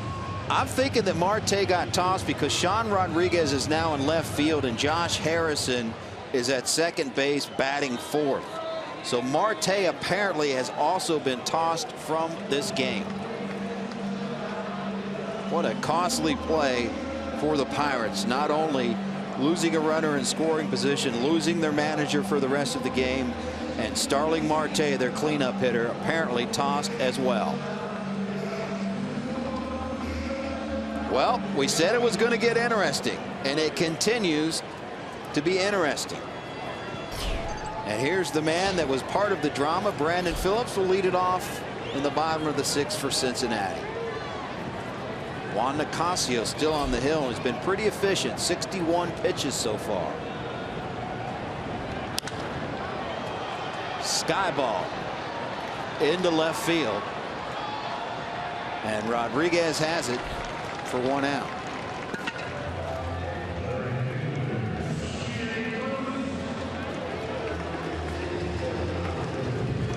That'll bring up Jay Bruce.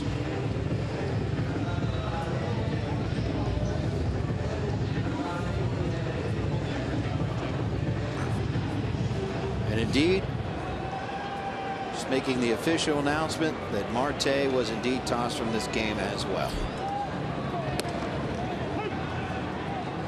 Big shift put on to Jay Bruce. Josh Harrison, who's come into the game at second base, he is in short right field.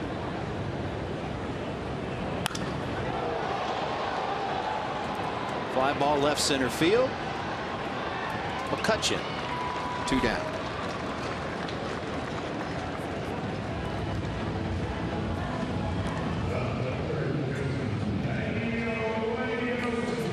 We'll bring up Suarez.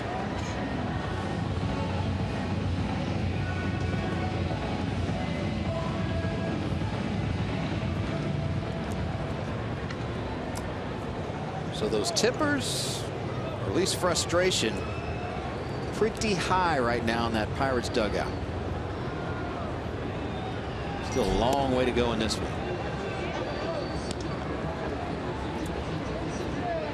Those 2 ejections were the first ejections of the season for Pittsburgh.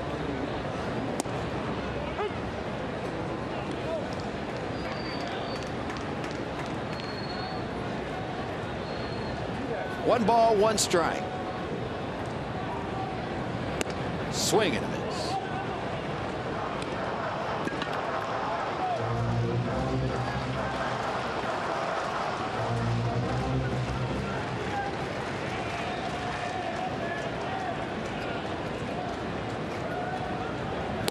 Swing and a miss again.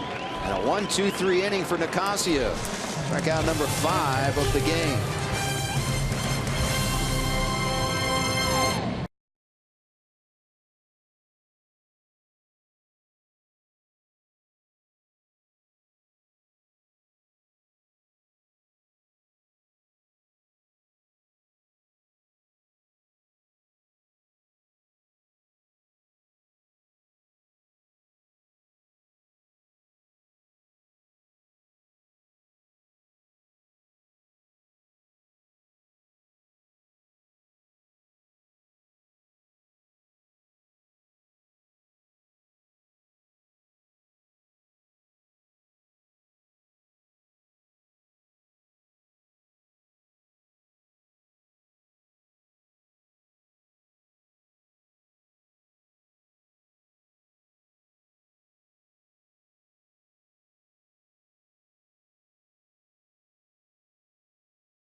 top of the 7th inning. You know, Brandon Phillips has been in a lot of games, but maybe none as crazy as this one.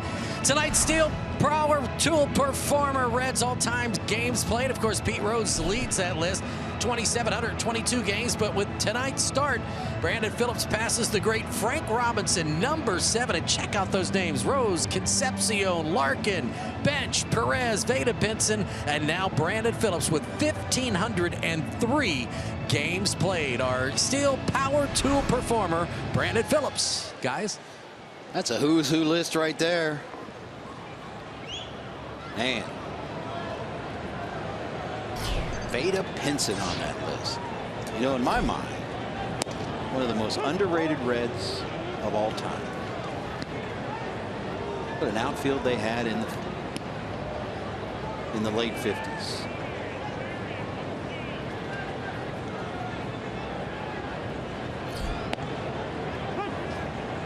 Jung Ho Gung in there against Alfredo Simon. Into the 7th inning for Simon. We have not said that a whole bunch this season for Red starters. Of late, though, reaches out and gets one. Look at the power of Gung. That was an outside pitch that he pulled out of here to left field. Mercy. Run number 3 on the season for Gung. Well, he's a strong young man. There's no question about it. A veteran of the Korean Baseball League before he came over and signed a free agent deal last year with the Pirates. But it was Simon that provided the altitude. I mean, he laid that ball just above the waist, very similar to the pitch that Zach Cozart hit at the top of there in the bottom of the 1st inning last night to put the night before last to put the Reds up 1-0. I think that's going to be it for Simon. Here comes Brian Price. And he's right at the 100 pitch mark. And to be honest with you, Simon really hasn't been on top of his game tonight. He hasn't been crisp with his stuff, but he's been just good enough to stay 1 step ahead of the Pirates. So Simon leaves 6+ innings for him tonight. And Steve Delabar comes in from the bullpen. It's our Skyline Chili call to the bullpen.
On your mobile device, just go to your app store and download the free Fox Sports Go app. Log in and stream the Reds wherever you go.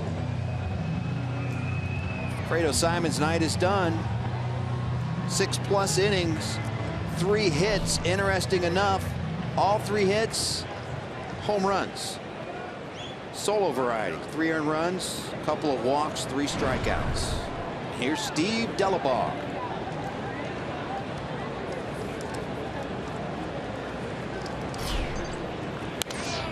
Well, when Steve Delabar was drafted by the Padres at a volunteer state community college, Gallatin, Tennessee, 850 players were taken before him in the 2003 draft. Wow. 29th round draft pick in the major leagues, and He has been a survivor along the way. The story is really unbelievable. The Fort Knox, Kentucky native.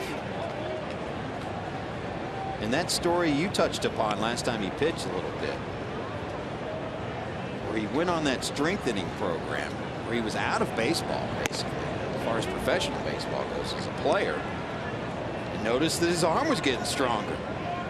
Tom House that had that program, who now works with NFL quarterbacks, including Bengals quarterback Andy Dalton. And all of a sudden his arm was stronger and he was throwing upwards of 94, 95, 96. And he always been a guy that would throw in the high 80s, mid to high 80s, and all of a sudden when the velocity jumped, he became a legitimate major league pitcher. Not only that, but an all-star pitcher, as he was for Toronto.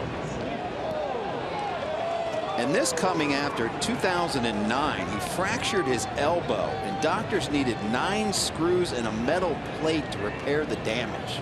So he has been through a lot. And another hit batsman. Well, I got him with a split finger pitch, and that's the off-speed pitch that Delabar throws. He does not throw a changeup. He's thrown a splitter really since the time he ever started throwing anything off-speed.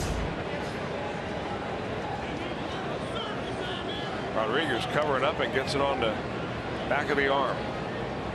Well, if you're going to hit someone intentionally, you're certainly not going to do it with an off-speed pitch. But that is the 3rd hit batsman in the game for the Pirates.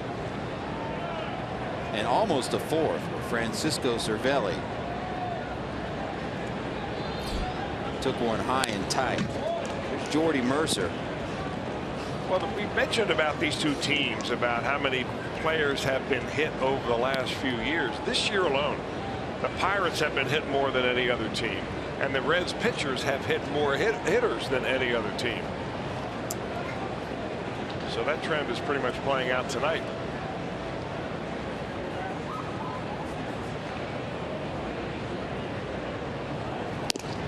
Throw down to first.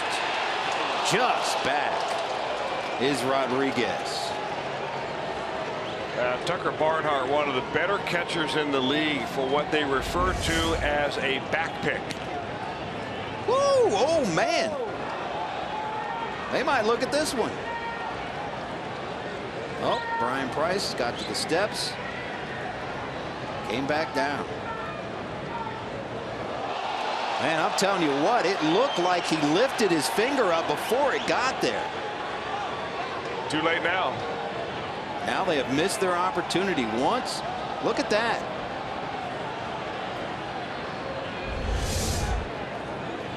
Once the manager goes up and halts play and then goes back down, and we saw this earlier where they did not allow Brian Price to get a challenge in the same scenario.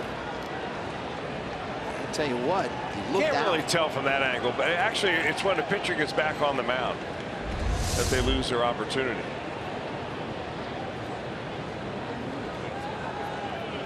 One and two, the count to Jordy Mercer. Not on the mound, but actually toes the rubber in an effort to be able to put the ball back in play.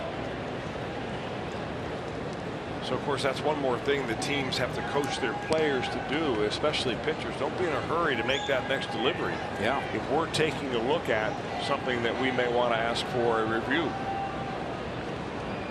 See how this plays out. Pretty sizable lead for Rodriguez. 2-2 pitch in tight. Did he go? No.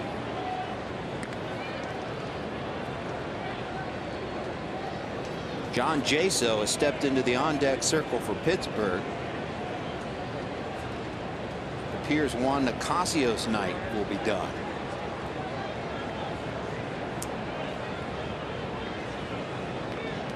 Three-two. Runner going in the air.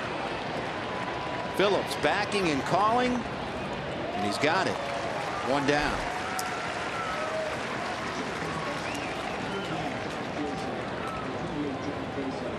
So here's the lefty John Jaso, who's the normal starting first baseman for the Pirates and has been their leadoff hitter. 291 average, 3 long balls, 12 RBIs, 29 games.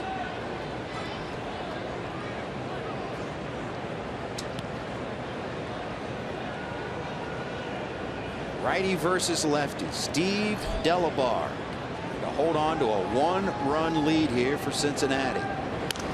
Jammed him.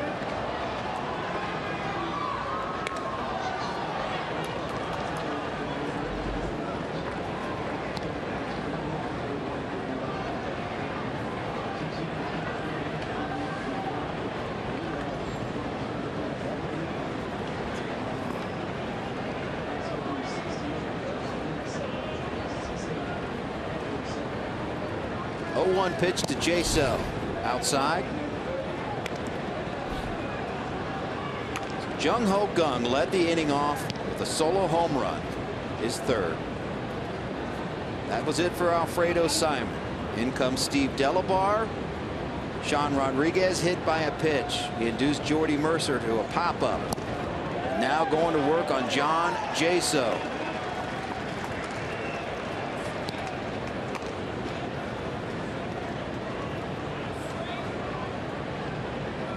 One and two the count.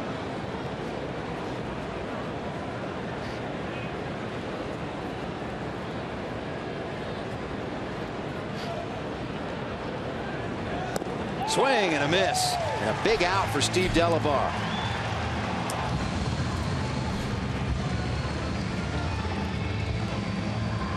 Here's a splitter again, and it is a big out right here. I mean, he's got very long fingers, Delabar does, and he can very easily stick that ball in between his index and his middle finger and throws it like a fastball. Goes to the plate, dives big time down and away, and he gets a strikeout of a guy that is not easy to strike out, John Jaso. One of the hardest to fan in all of baseball, John Jaso.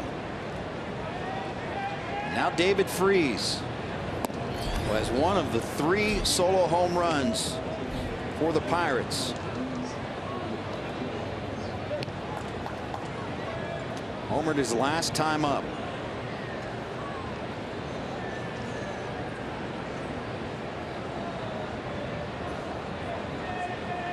The 1-0 gets by Barnhart. Rodriguez an easy path to second. Barnhart probably wishes he had gone about that a little different way.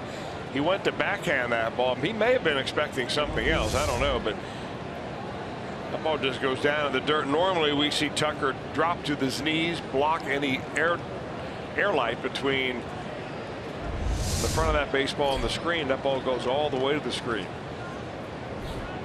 So now in a 1-run game, that tying run moves to second base.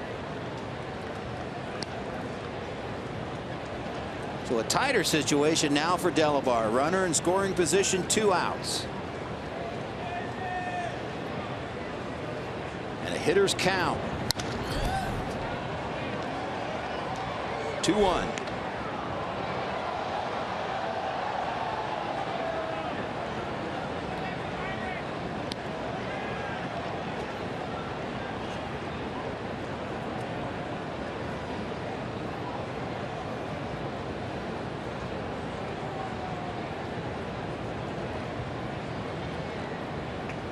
Two-one pitch. 2-2.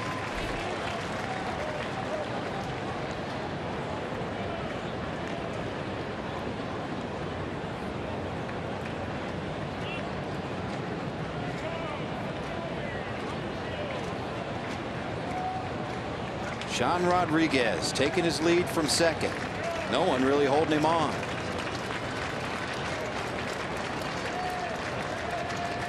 It's playing Freese pretty much straight up. Swing and a miss.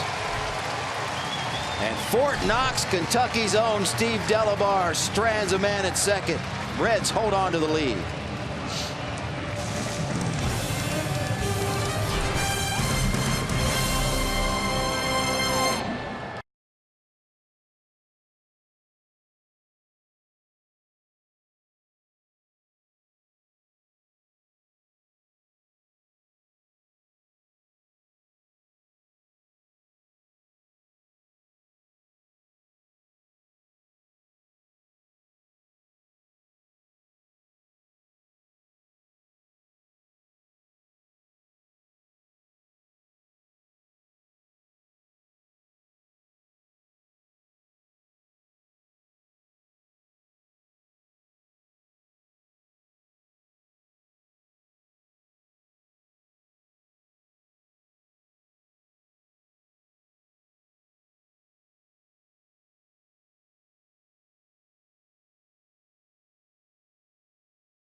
Mariners May 20th through the 22nd. Thanks to Reach Magazine, you can catch all the action and save with the 4 for $48 ticket offer. Get 4 view-level tickets and 4 Reds hats for only $48. For tickets, call 513-381-REDS or visit Reds.com.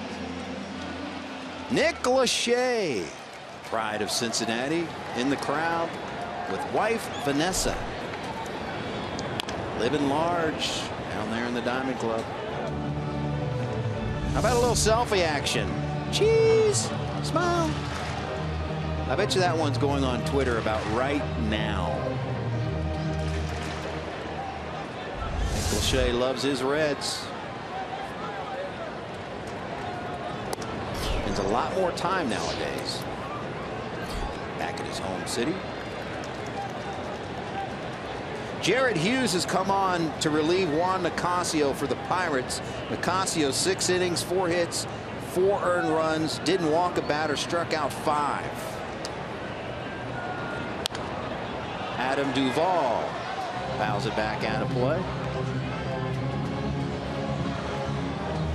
Hughes is a big guy, young man that was drafted, signed, and then brought up through the Pittsburgh Pirates organization.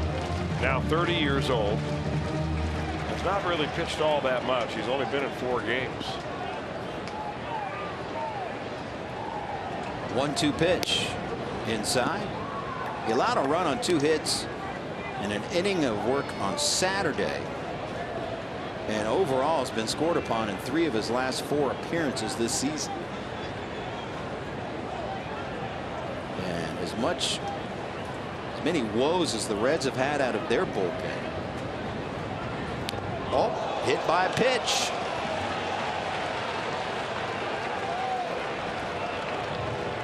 The ball goes right on down.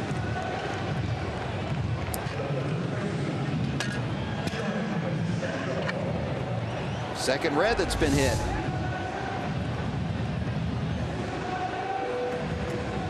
None of the hit by pitches since the warning have been flagrant enough even to give the home plate umpire, who's the crew chief, a reason to enforce the automatic ejection rule.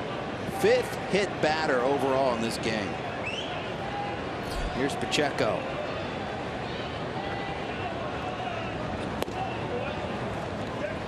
Pacheco struck out twice in both of his plate appearances tonight.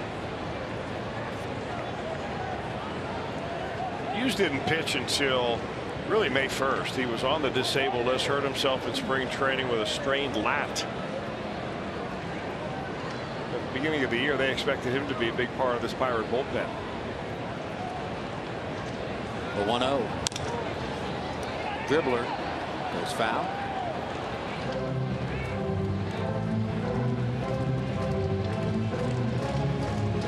Talking about the Pirates bullpen. Last year they led Major League Baseball with a 2.67 ERA, 4.33 ERA so far in 2016. They're in the bottom portion of the National League in that category.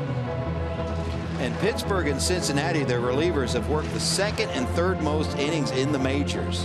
So what was a strength of this Pirates club last year so far has not been. They have had their own bullpen woes despite their winning record.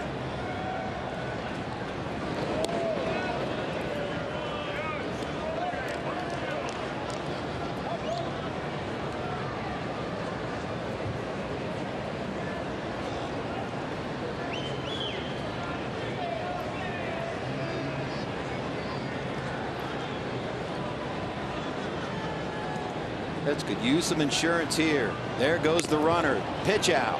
Throw down. Got him. Duvall thinks he was safe.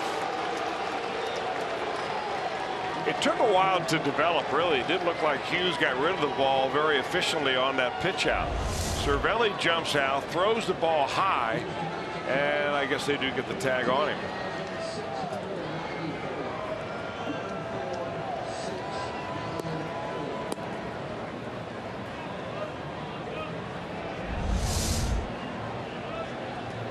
So Duvall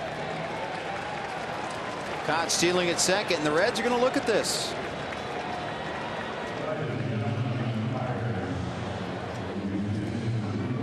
You know,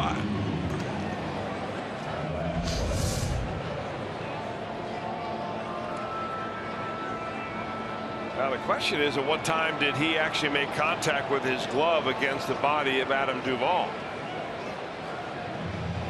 I got to question one though. Why pitch out right there? I got to figure the Pirates have something on the Reds if they choose that spot for a pitch out. I was actually going to ask you because it was a very interesting spot to pitch out. Normally you don't see Adam Duvall running the bases right. as a stolen base candidate. And it's maybe that he gave something away, or they've been studying the signs coming out of the dugout, or from the third base coach Billy Hatcher. But anytime you see a team pitch out seemingly out of nowhere, it makes you scratch your head and wonder, what do they got on you? Well, it really does, particularly how much video they now look at, how they've got an army of people that are looking at analytics and statistics. And there are teams that have guys that do nothing but look at pitcher tendencies, trying to tip pitches or stealing signs. And these are people that scored perfect on the SAT. Yes. Which is not fair. Which would eliminate us. Oh, completely. This is what they're looking at. Did he get him on the way down is the question. And I'm wondering if they got him just on the sleeve on the way down, because if he missed him on the way down, I don't think he got the tag on Duvall before Duvall got his foot on the bag. And we've both been in that replay room in New York, which was fascinating, by the way. I'm so glad we went last year. They have the ability to blow this up and look at the ripple, if you will, in a guy's uniform. Yeah.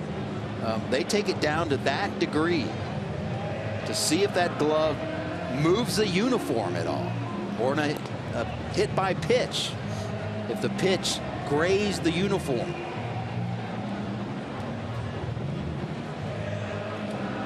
And you've said it many times, I have a whole new appreciation for the process. I know we sit here and say, oh man, they're taking forever, but sitting in that chair, it gave me a whole new perspective on it. Yeah, I agree with you, Jim, but I'm still under the opinion that if you can't figure it out one way or another within 90 seconds, then you go with the call that's made on the field. He's out. You're going to ring him out. Just didn't look like they had, if he was indeed safe, it looked like they didn't have enough conclusive evidence to overturn that. The call stands indeed, so they did not have enough evidence to overrule that.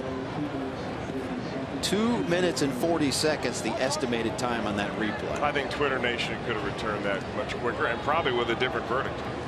Well, Duvall would be at second base right now. Kid. 2-1 the count to Pacheco, now 2-2. 1 out in the inning. Top of the 7th, excuse me, bottom of the 7th. Reds holding on to a 4-3 lead. Along with Chris Welsh and Jeff Piquero, I'm Jim Day. Glad he could join us for Reds baseball. 2-2 pitch. Swing, fouled off. You know, you would think that a guy like Jared Hughes, 6 feet 7 inches tall, nearly 250 pounds. I mean, he's a huge human being. You stand next to him, you think this guy really ought to be on the gridiron somewhere. Yeah. And you think he would be an exceptional strikeout pitcher, but he is not. He really specializes in ground balls. He's nowhere close to a strikeout per inning, as most relievers are nowadays. But he gets a lot of ground balls, over 64% last year in ground balls outs. And 50% is really the cutoff rate of being classified as a ground ball pitcher or not. He's one of those guys that sprints to the mound too. When that third out is made in the half inning prior, it is in no time that he is on that mound. A la Todd Coffey. I want to make sure the manager doesn't change his mind. He's 30 years old now. What was that? He wasn't the only one that did that. Are you saying he used to sprint to the mound? Yeah. When I was a young man, absolutely. I wouldn't sprint from the dugout, from the bullpen, but I would run from the dugout to the mound. I was always taught. And this is the way they teach amateur players in Cincinnati area to play. You run on and off the field, even if you're pitching. Did they have the bullpen cards back then? Did you ever ride in a bullpen cart? I did in Yankee Stadium. I used to love those as a kid. It was a pinstripe Toyota. Those were awesome, but relievers nowadays, there's no way they get it. 2-2 pitch, swing and a miss. Hughes gets Pacheco, second out of the inning. Following each and every Reds game here on Fox Sports Ohio, make sure you stick around to hear these stories from Chris Welsh.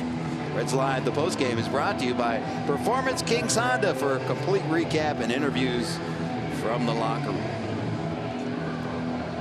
6th strikeout of the night for Pirates pitching against Reds hitters. And with 2 down, here's Tucker Barnhart. Tucker last time up, double, scored.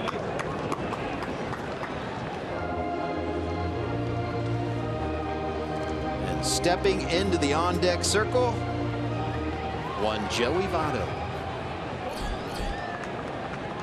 First time he's had a day off, at least from the starting lineup this season. He's played nearly every inning.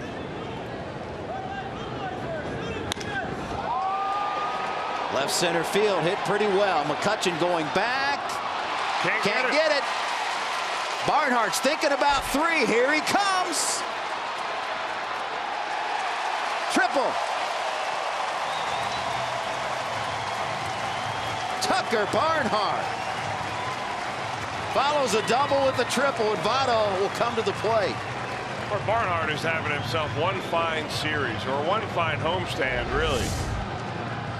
He points into the dugout at the end of this saying, hey, Billy Hamilton, if you can do it, I can do it. And he really fooled McCutchen. McCutchen was playing him rather shallow, as most of the outfielders are this year. Pops up in the air, and then when he sees Barnhart going all the way to third base, he fires it all the way into third, but the throw is late. Tucker holding on to that bag for dear life. The Reds have made a little switcheroo here. Votto was in the on-deck circle, as we showed you. He has been called back, and now Tyler Holt apparently will hit. I don't know if that was a little ploy action, or have to see.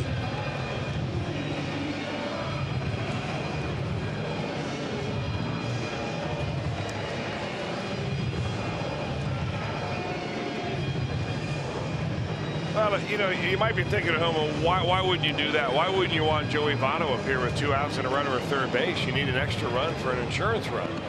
And the answer that Brian Price might give is, well, you know, the Pirates could very easily intentionally walk Joey Votto in this situation. Yeah. But if you do that, you've got to pitch to the #1 hitter, Zach Cozart. Over on the night, but still the hottest and best Reds hitter so far this season. Sometimes managers don't like to use their big gun off the bench in a situation where the other team can simply nullify the move.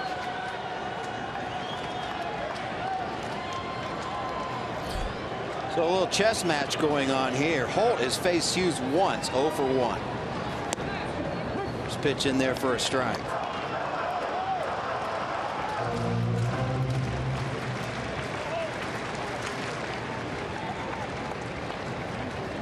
Holt got the start in right on Monday night. Had that perfect bunt single. Was 1 for 3 in that game. Swing and a miss, and he's behind 0-2.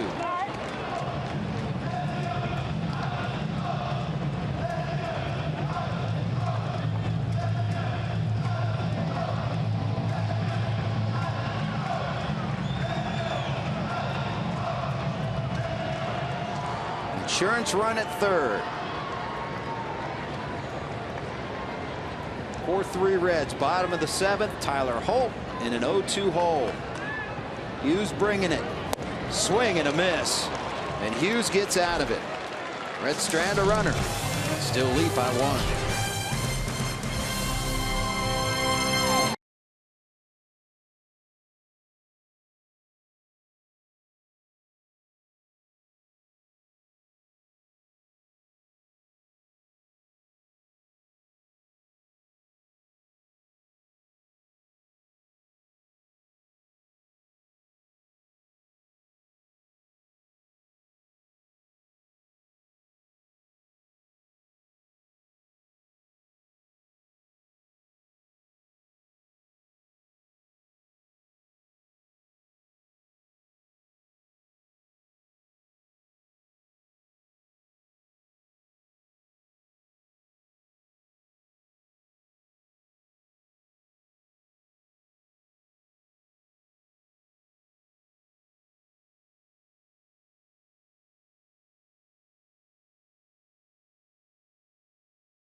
summary. Billy Hamilton. Little Billy ball down the right field line in the first. It was a triple. He would score on Brandon Phillips' bloop single. Jay Bruce going Oppage. 2-run home run in the fourth. And this Pirates-Reds rivalry continues.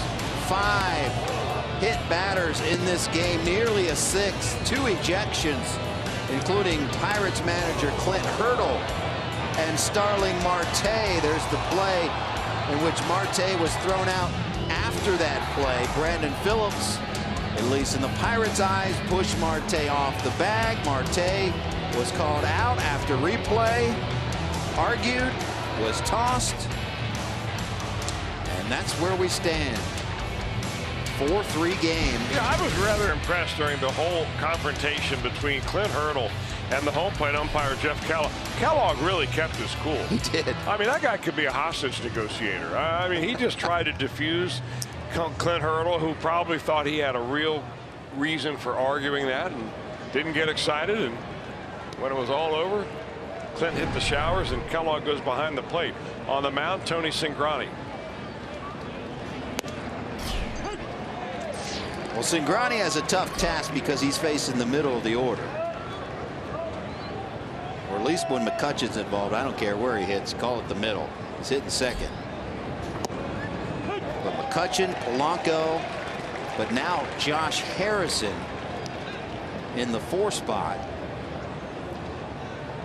taking the place of the ejected Starling Marte. Swing and a miss. Down goes McCutchen. That is the bread and butter pitch for Tony Cingrani, and you could see Barnhart calling for it ahead of time. He's standing up behind the plate saying, I want it right here, just above the strike zone. That's a hard pitch to lay off, even a harder pitch to hit. A lot of pitchers scared to go upstairs. Well, because they don't practice it. And that is the spot where Tony Cingrani, when he broke into the major leagues and did such a great job as the Reds as a starter, that's where he lived. Here's Polanco, that one high and tight.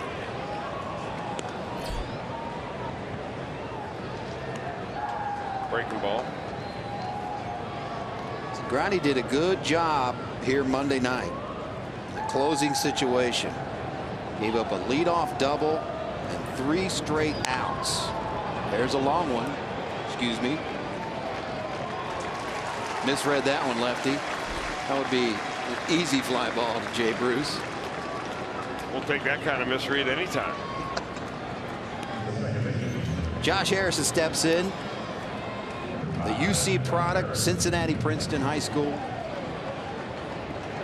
Did not get the start tonight, but again replaced Marte after his ejection.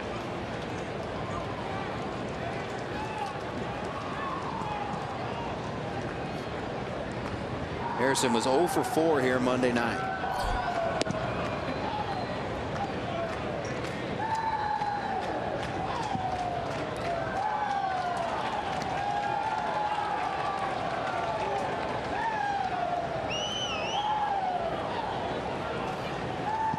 Cingrani's got what he wants. Here comes the lefty. That one is in fact deep, and that one is in fact gone. We are tied at 4.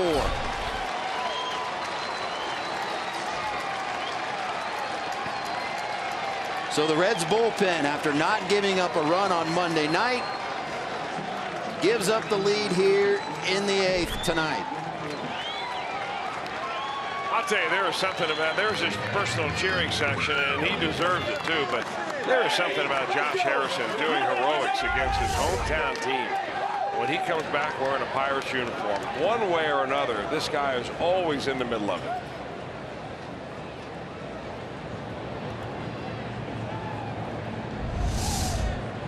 Home run number 2 for Harrison on the season, and both are against the Reds. I just wish he wasn't such a nice kid.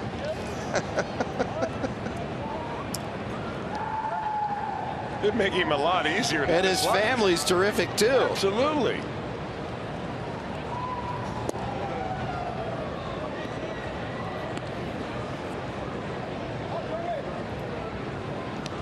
Well, why not? You come back to the Queen City, you want to put on a show. Your high school friends, college friends, your family, team, obviously. Bruce has a beat on this one with the third out, but let's give up the lead again. Whole new ball game. We're tied at 4.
Authority of the Cincinnati Reds. It may not be reproduced or retransmitted in any form, and the accounts and descriptions of this game may not be disseminated without the express written consent of the Cincinnati Reds. Be a part of Super Saturdays this season at the ballpark for as low as $12. Saturday, May 21st, the first 25,000 fans will receive a Ken Griffey Jr. dual bobblehead thanks to St. Elizabeth Healthcare. Tickets 513-381-REDS or visit reds.com. Brand new ball game. We are tied at 4. Bottom of the 8th. Zach Cozart will lead off. And into the game for the Pirates. The Reds have seen him so many times. Lefty Tony Watson. You know, even though the Pirates bullpen has not been up to the standards that they set the last few years, they still have 2 of the best relievers in baseball, and Watson's one of them. Yep. 15 games already this year. I mean, just about every year he puts a Pirate uniform on, he's good for 70 to 75 games, an earned run average in the 1s or even in the 2s maybe on a bad year, but and really does a great job neutralizing left-handers. Ground ball up the middle. Harrison backhander. Boy, that's a dandy play. Look at where he ended up. He ended up where the shortstop plays. I really thought once that ball got by the shortstop that he really had a chance to beat that out. Harrison not only throws it on the money, but puts a lot on this throw. Mercer did a good job of backing off too and allowing him a clean path at the ball and a clean throwing lane. So with 1 down, here's Billy.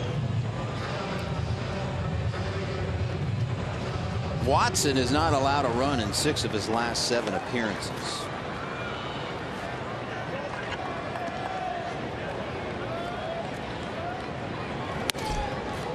Billy gets the bat from that preferred right-hand side against the lefty.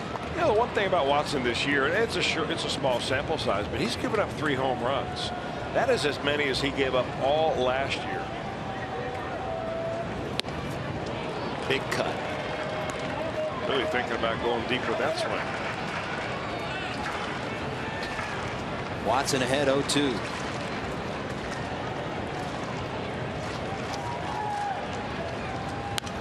Fouled back. 36 home runs now on this homestand. Tied for the second most ever in a Reds homestand of 10 or fewer games. 36 home runs on this homestand. And it hasn't even heated up as far as temperature goes till tonight. Ground ball to short. Mercer's got to hurry. Got it. 2 down.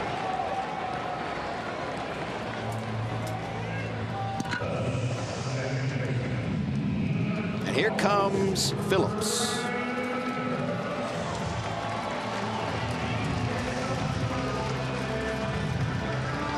Those 5-hit batters in this game matches the most ever in a Reds game. Ever. But it's been done 7 times, including these 2 teams back in 2013.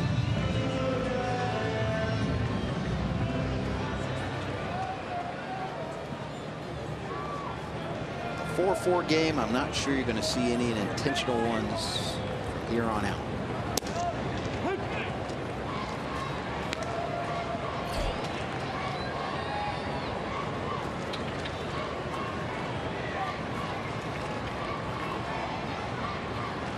One pitch to Phillips.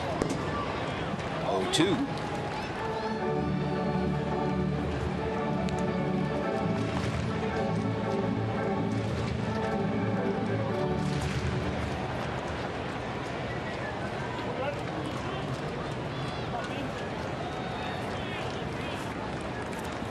Brandon must like the foothold he has in that batter's box. He has not moved.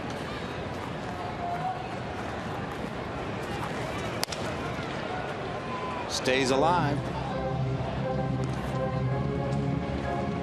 Phillips just a 125 hitter in his career against Watson. 2 for 16.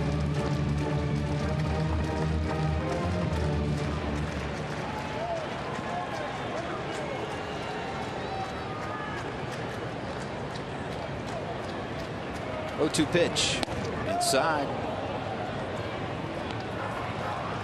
Well, nobody hits Tony Watson. I mean, his batting average against every year is right around 200.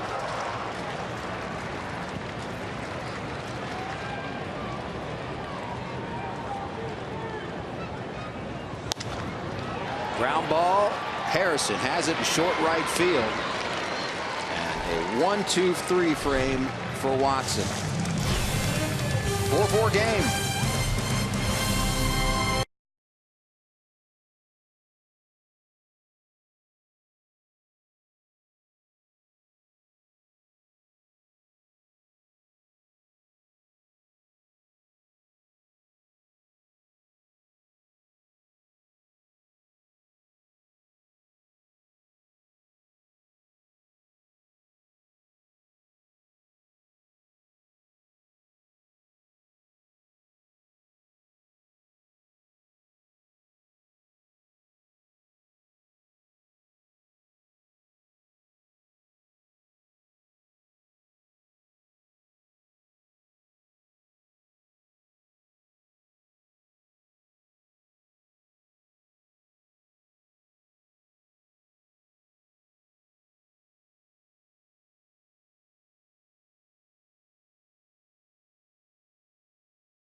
Sports Ohio has been brought to you by Kroger. Stop by your neighborhood Kroger to save big store-wide. Great food, low prices at Kroger. And by Toyota. For over 30 offers, visit buyatoyota.com. Toyota, let's go places. Get ready for Reds action 30 minutes before every game with all the info you need for that day or night's game. Reds Live on Fox Sports Ohio. It's brought to you by Ray St. Clair Roofing. On to the 9th we go, tied at 4. And the Reds have handed the ball to Ross Ohlendorf. Well, Brian Price has pretty much identified Tony Cingrani and Ross Ollendorf as his back two pitchers in a ball game. Now, he is not committed to using them in certain innings, so it's not like Cingrani nor Ollendorf has nailed down the closer spot. Of course, in a tie ball game, there is no save right now. But Cingrani pitches the 8th, gives up a run, and now Ollendorf in for the 16th time. Ollendorf has been that action pitcher. There seems to be always a decision happening, whether it be good or bad, when he gets in the game.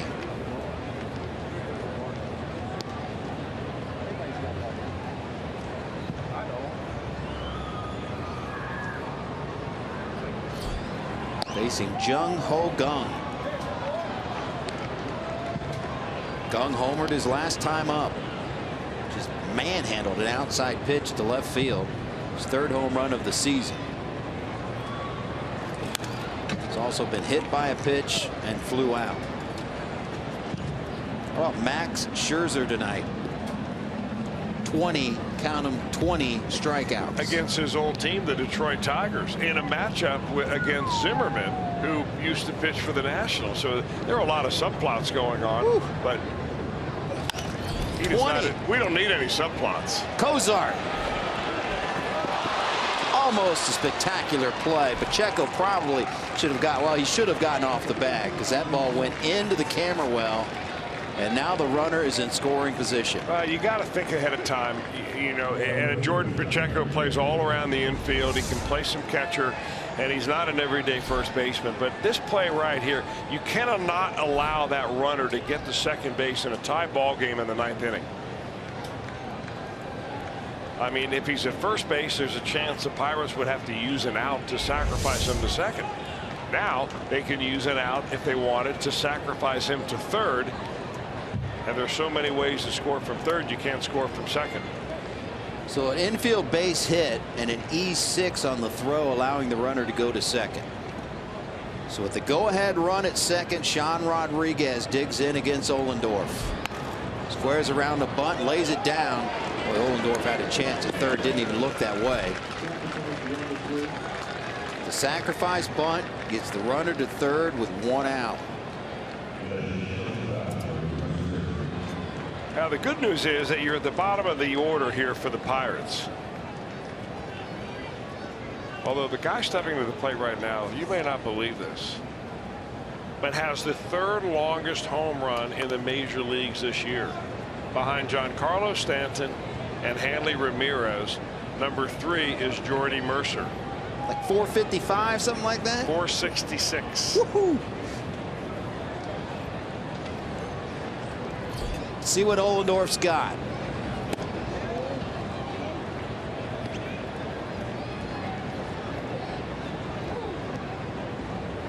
There's a time to ring up a strikeout. It's right here. Infield in.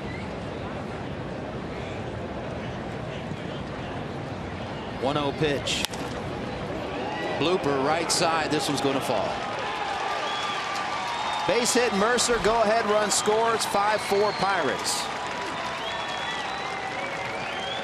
Well, I guess turnabout is fair play. The Reds scored their first run of the ball game on a ball very similarly hit by Brandon Phillips that dropped in the shallow center field. This time a jam job, but stays fair. And now pinch hitter Matt Joyce, left-handed hitter. Will step to the plate. Matt Joyce. Some people scratch their heads, perhaps, when he was signed. But Neil Huntington knew what he was doing because he leads Major League Baseball with 3 pinch hit home runs so far this season.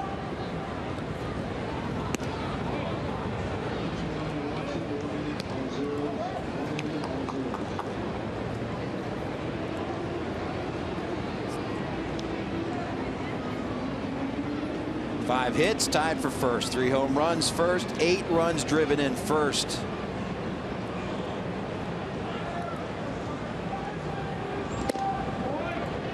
I mean, it's really uncanny the start that Joyce has had so far this year. He hit 5 home runs all of last year playing for the Angels in 93 games. Played 30 games this year and he's hit 4.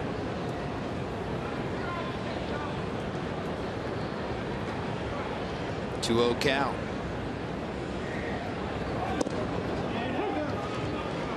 Two one.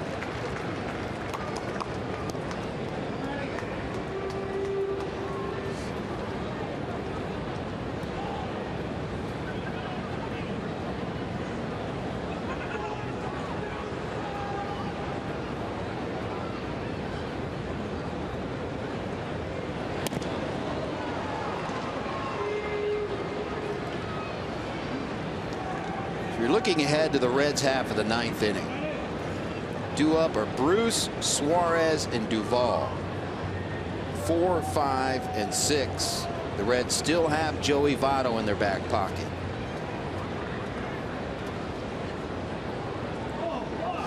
Swing and a miss. Happy birthday to James Robinson of Zanesville, celebrating number 74, hunkered down in front of the TV watching Fox Sports Ohio tonight. Happy birthday.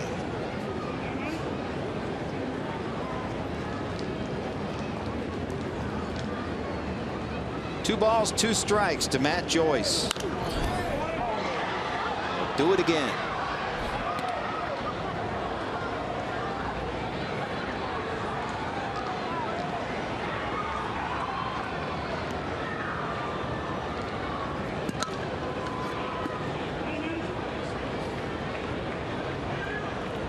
Pirates have rallied to take the lead here in the 9th.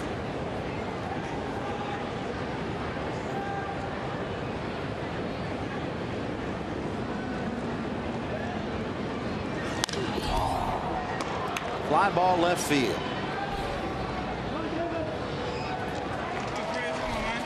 Two down.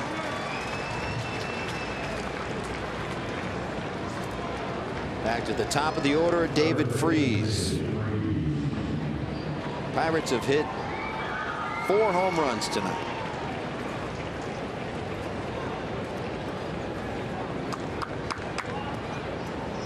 Three given up by Simon, all solo shots. Solo home run, Josh Harrison off of Tony Cingrani. 4 solo home runs.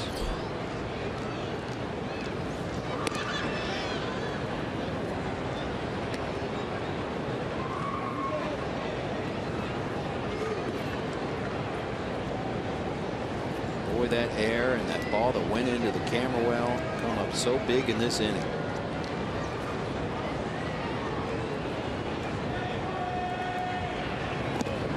Ball gets away from Barnhart. Throw down to second. Not in time. Gets away. Cozart there to back up. Wild pitch. So the Pirates with another runner in scoring position.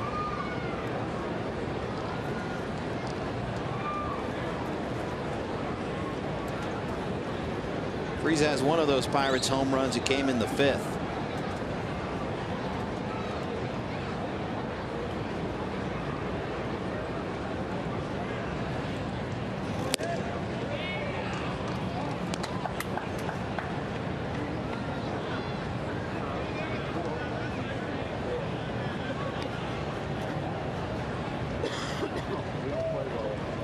Base open, but a dangerous count here, 2-0.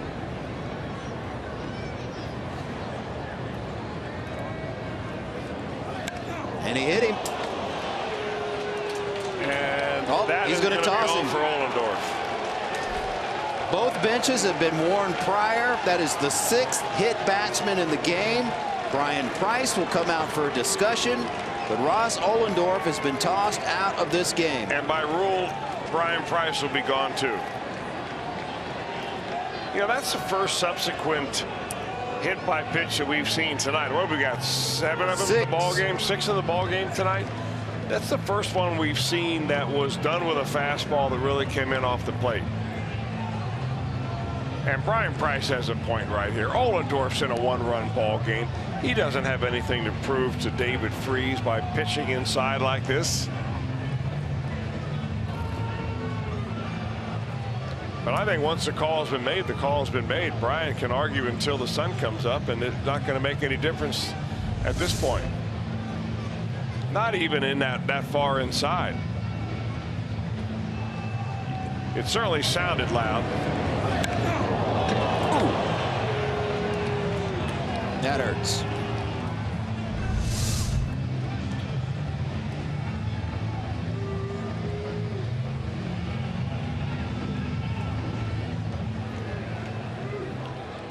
Well, in the meantime, the Reds need to get someone warming up on the mound.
Miller time, brought to you by Miller Lite, our Miller time moment.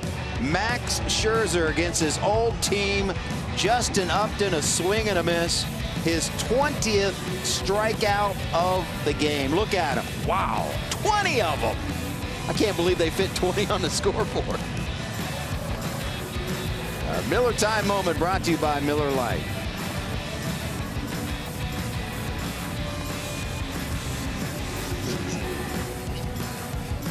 And in that game, Max Scherzer threw 96 strikes, only 23 balls. Mercy. Is he good? So the answer to the question as we went to break, who would pitch for the Reds? It is J.C. Ramirez, and he'll have all the time he needs to warm up on the mound.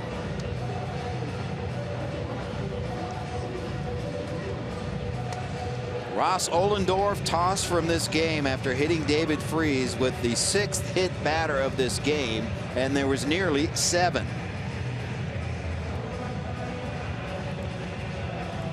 Four hit batsmen for the Pirates.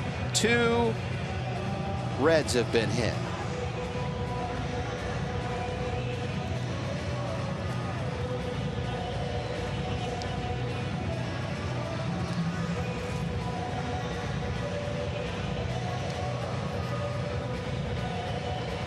So we'll see if Ramirez can duplicate what he did here on Monday night. He threw a perfect 7th inning to preserve a 2-2 tie, and then got his first win as a Red and 2nd career victory after Tucker Barnhart homered in the bottom half of that inning. Yeah, I must be wrong about the rule. I thought once a warning was issued to both benches that if a violation occurred, that the pitcher and the manager are ejected from the game, and that comes under rules of interest in 8.02. But Brian Price still in the dugout down there, so either I've got the rule wrong or they haven't noticed. Well, he's still hunkered down in his spot in the dugout.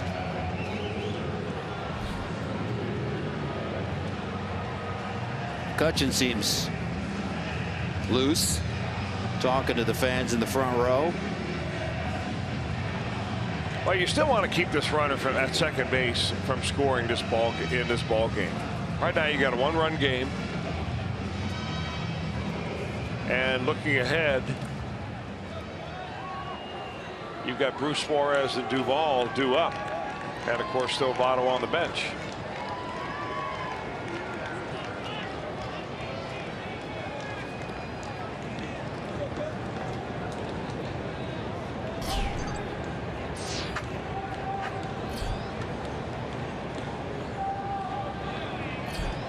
All right, 5-4 game, top of the ninth.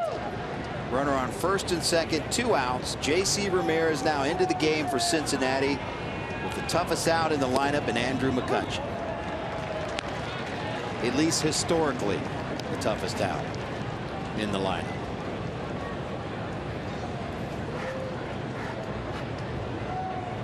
And he's ahead 0-1. Ground ball to third. Suarez is going to race to third base and make the third out of the inning. So here we go. Bruce, Suarez, and Duvall. Reds need at least one.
Bottom of the ninth, and he's the focus of tonight's Volkswagen drive of the game.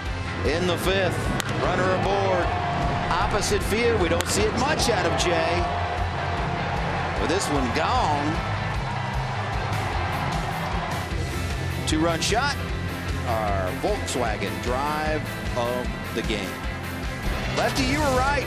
Brian Price has left the dugout. Well, in between innings, Jeff Kellogg, the home plate, and the crew chief came over and said something to Brian Price. And at that point, Brian gave all of his paperwork to Jim Riggleman and proceeded to go on up the runway. So he got a half an inning longer than he really legally was supposed to get. But the Reds are down by 1. None of that matters in the ball game. They need to get a run to tie this game up. So Riggleman will run the ship, at least here in the bottom of the ninth, and perhaps longer. The Reds can at least get a run. Jay Bruce against Mark Melancon, the closer for the Pirates. First pitch, a ball. Jay Bruce 5 for 10 in his career against Melancon. Double, a walk, 2 strikeouts.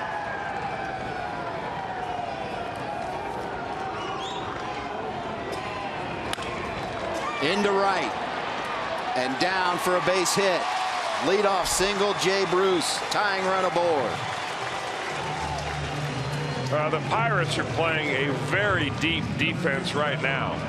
And they may even get deeper now with Bruce at first base. This ball hit, and I don't think anybody's going to catch it even in normal depth. But that ball falls in front of Gregory Polanco in right field, who's hugging the warning track. They're trying to stay away from doubles. They don't want that tying run to get to second base.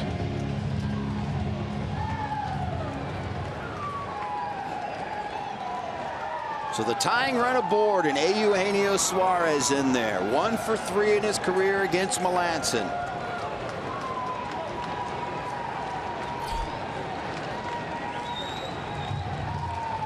First pitch in the air right. Polanco drifting towards the line and has enough room.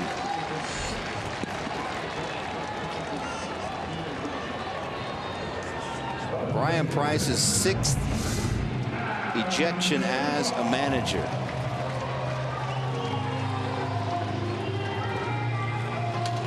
Nice play by Polanco, hugging the line, guarding himself against that padded wall.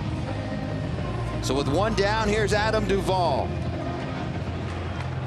It's grounded out, flew out, hit by a pitch. 1 career at bat against Melanson, 0 for 1. 1-0. And we talked about Joey Votto being in the Reds' back pocket. He's on the on-deck circle.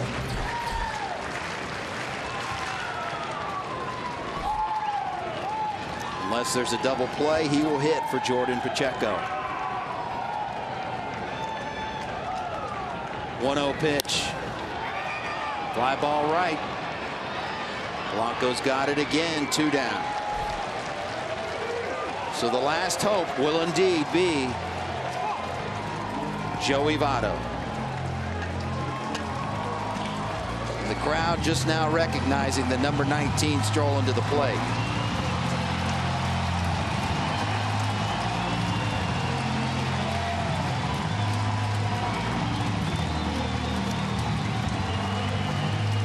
Votto has faced Melanson 7 times in his career, 1 for 7. He does have a home run, a couple of walks and a strikeout.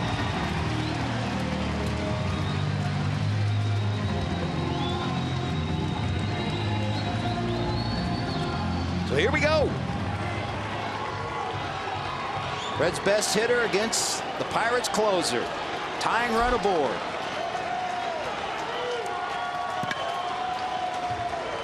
First pitch to Votto.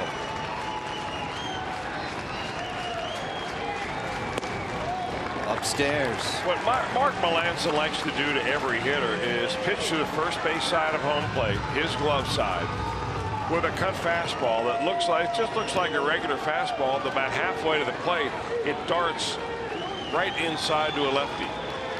That's why you're seeing Cervelli pretty much line up on the inner part of the plate every pitch. Plays off, 2-0.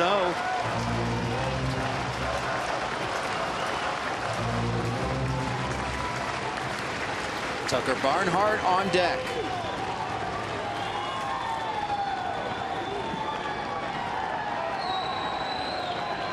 Two balls, no strikes. Tying run at first. 2 down, bottom of the 9th. 3-0.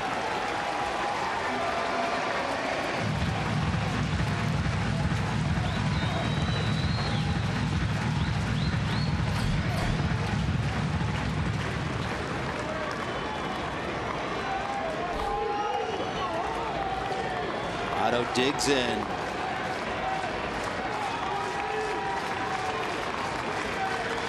.30 pitch. Swing and a miss.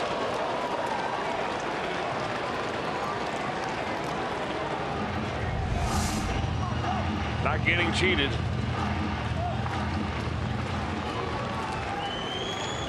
Big cut.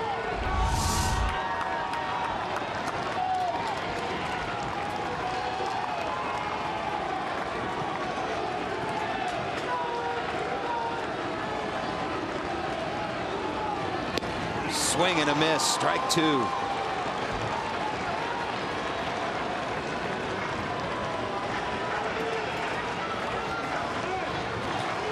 So it's come down to this. Tying run on. 3 balls, 2 strikes, 2 outs, bottom of the 9th.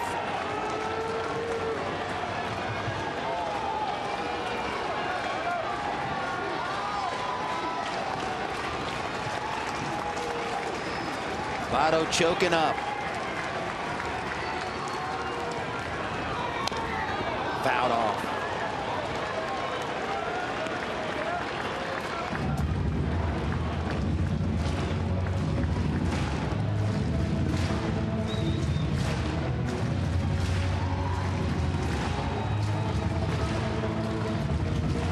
Cervelli wants to talk it over with Melancon.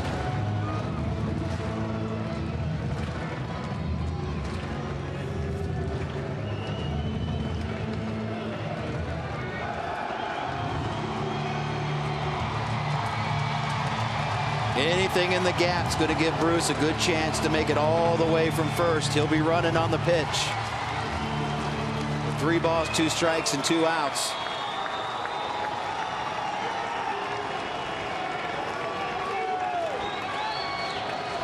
Votto choking up even more. Payoff pitch on the way. Walked him. Tying run in scoring position for Tucker Barnhart.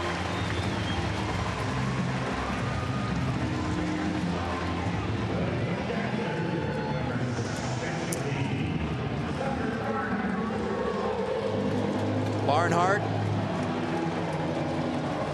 with the go-ahead home run here Monday night. 7th inning home run. Can be the hero again. 2 on, 2 outs.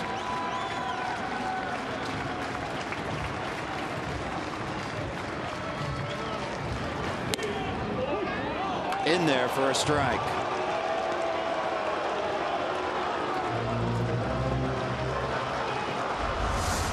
Right across the top of the strike zone there, and that is being liberal.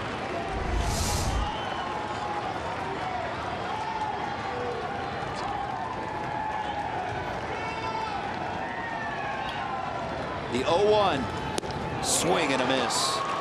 Tucker in a hole 0-2.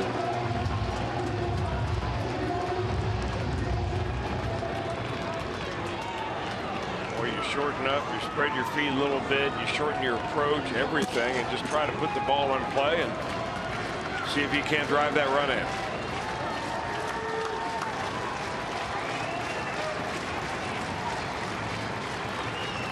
Oh-2 from Melancon. Fouled off.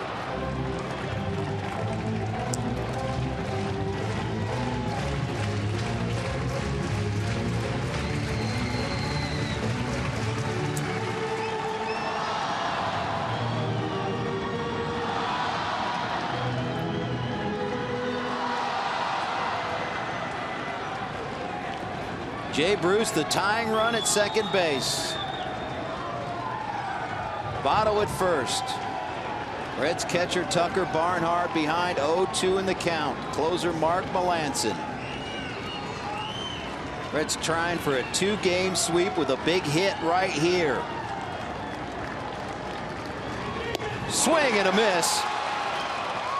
And the Reds strand 2. And the Pirates rally for a 5-4 victory to split this brief 2-game set a game apiece. Josh Harrison comes off the bench for a home run in this game. The Pirates in the 9th taking advantage of an error committed by Cincinnati. An RBI single, bloop variety from Jordy Mercer. The Pirates claim victory on this night. Reds Live postgame is next.